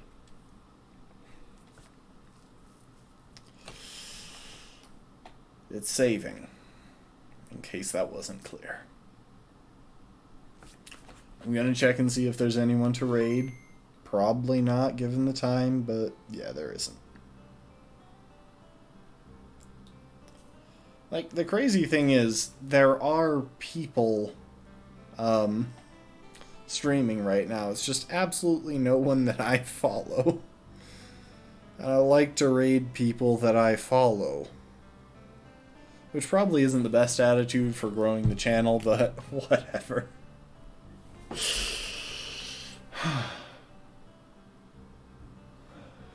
So yeah, that was our Nuzlocke. Oh, and there's a Drifloon, off to find some child to carry away into the afterlife, according to the lore. Folks, thanks so much for the support. That was a blast. I do love a good Nuzlocke, and that was one of the more challenging Nuzlocks I've done. I don't normally do that many Calyx, but the margin of error was so tight on those last few battles. Any amount of bad luck could have easily caused a spiral that would make us lose someone that we needed to beat Cynthia.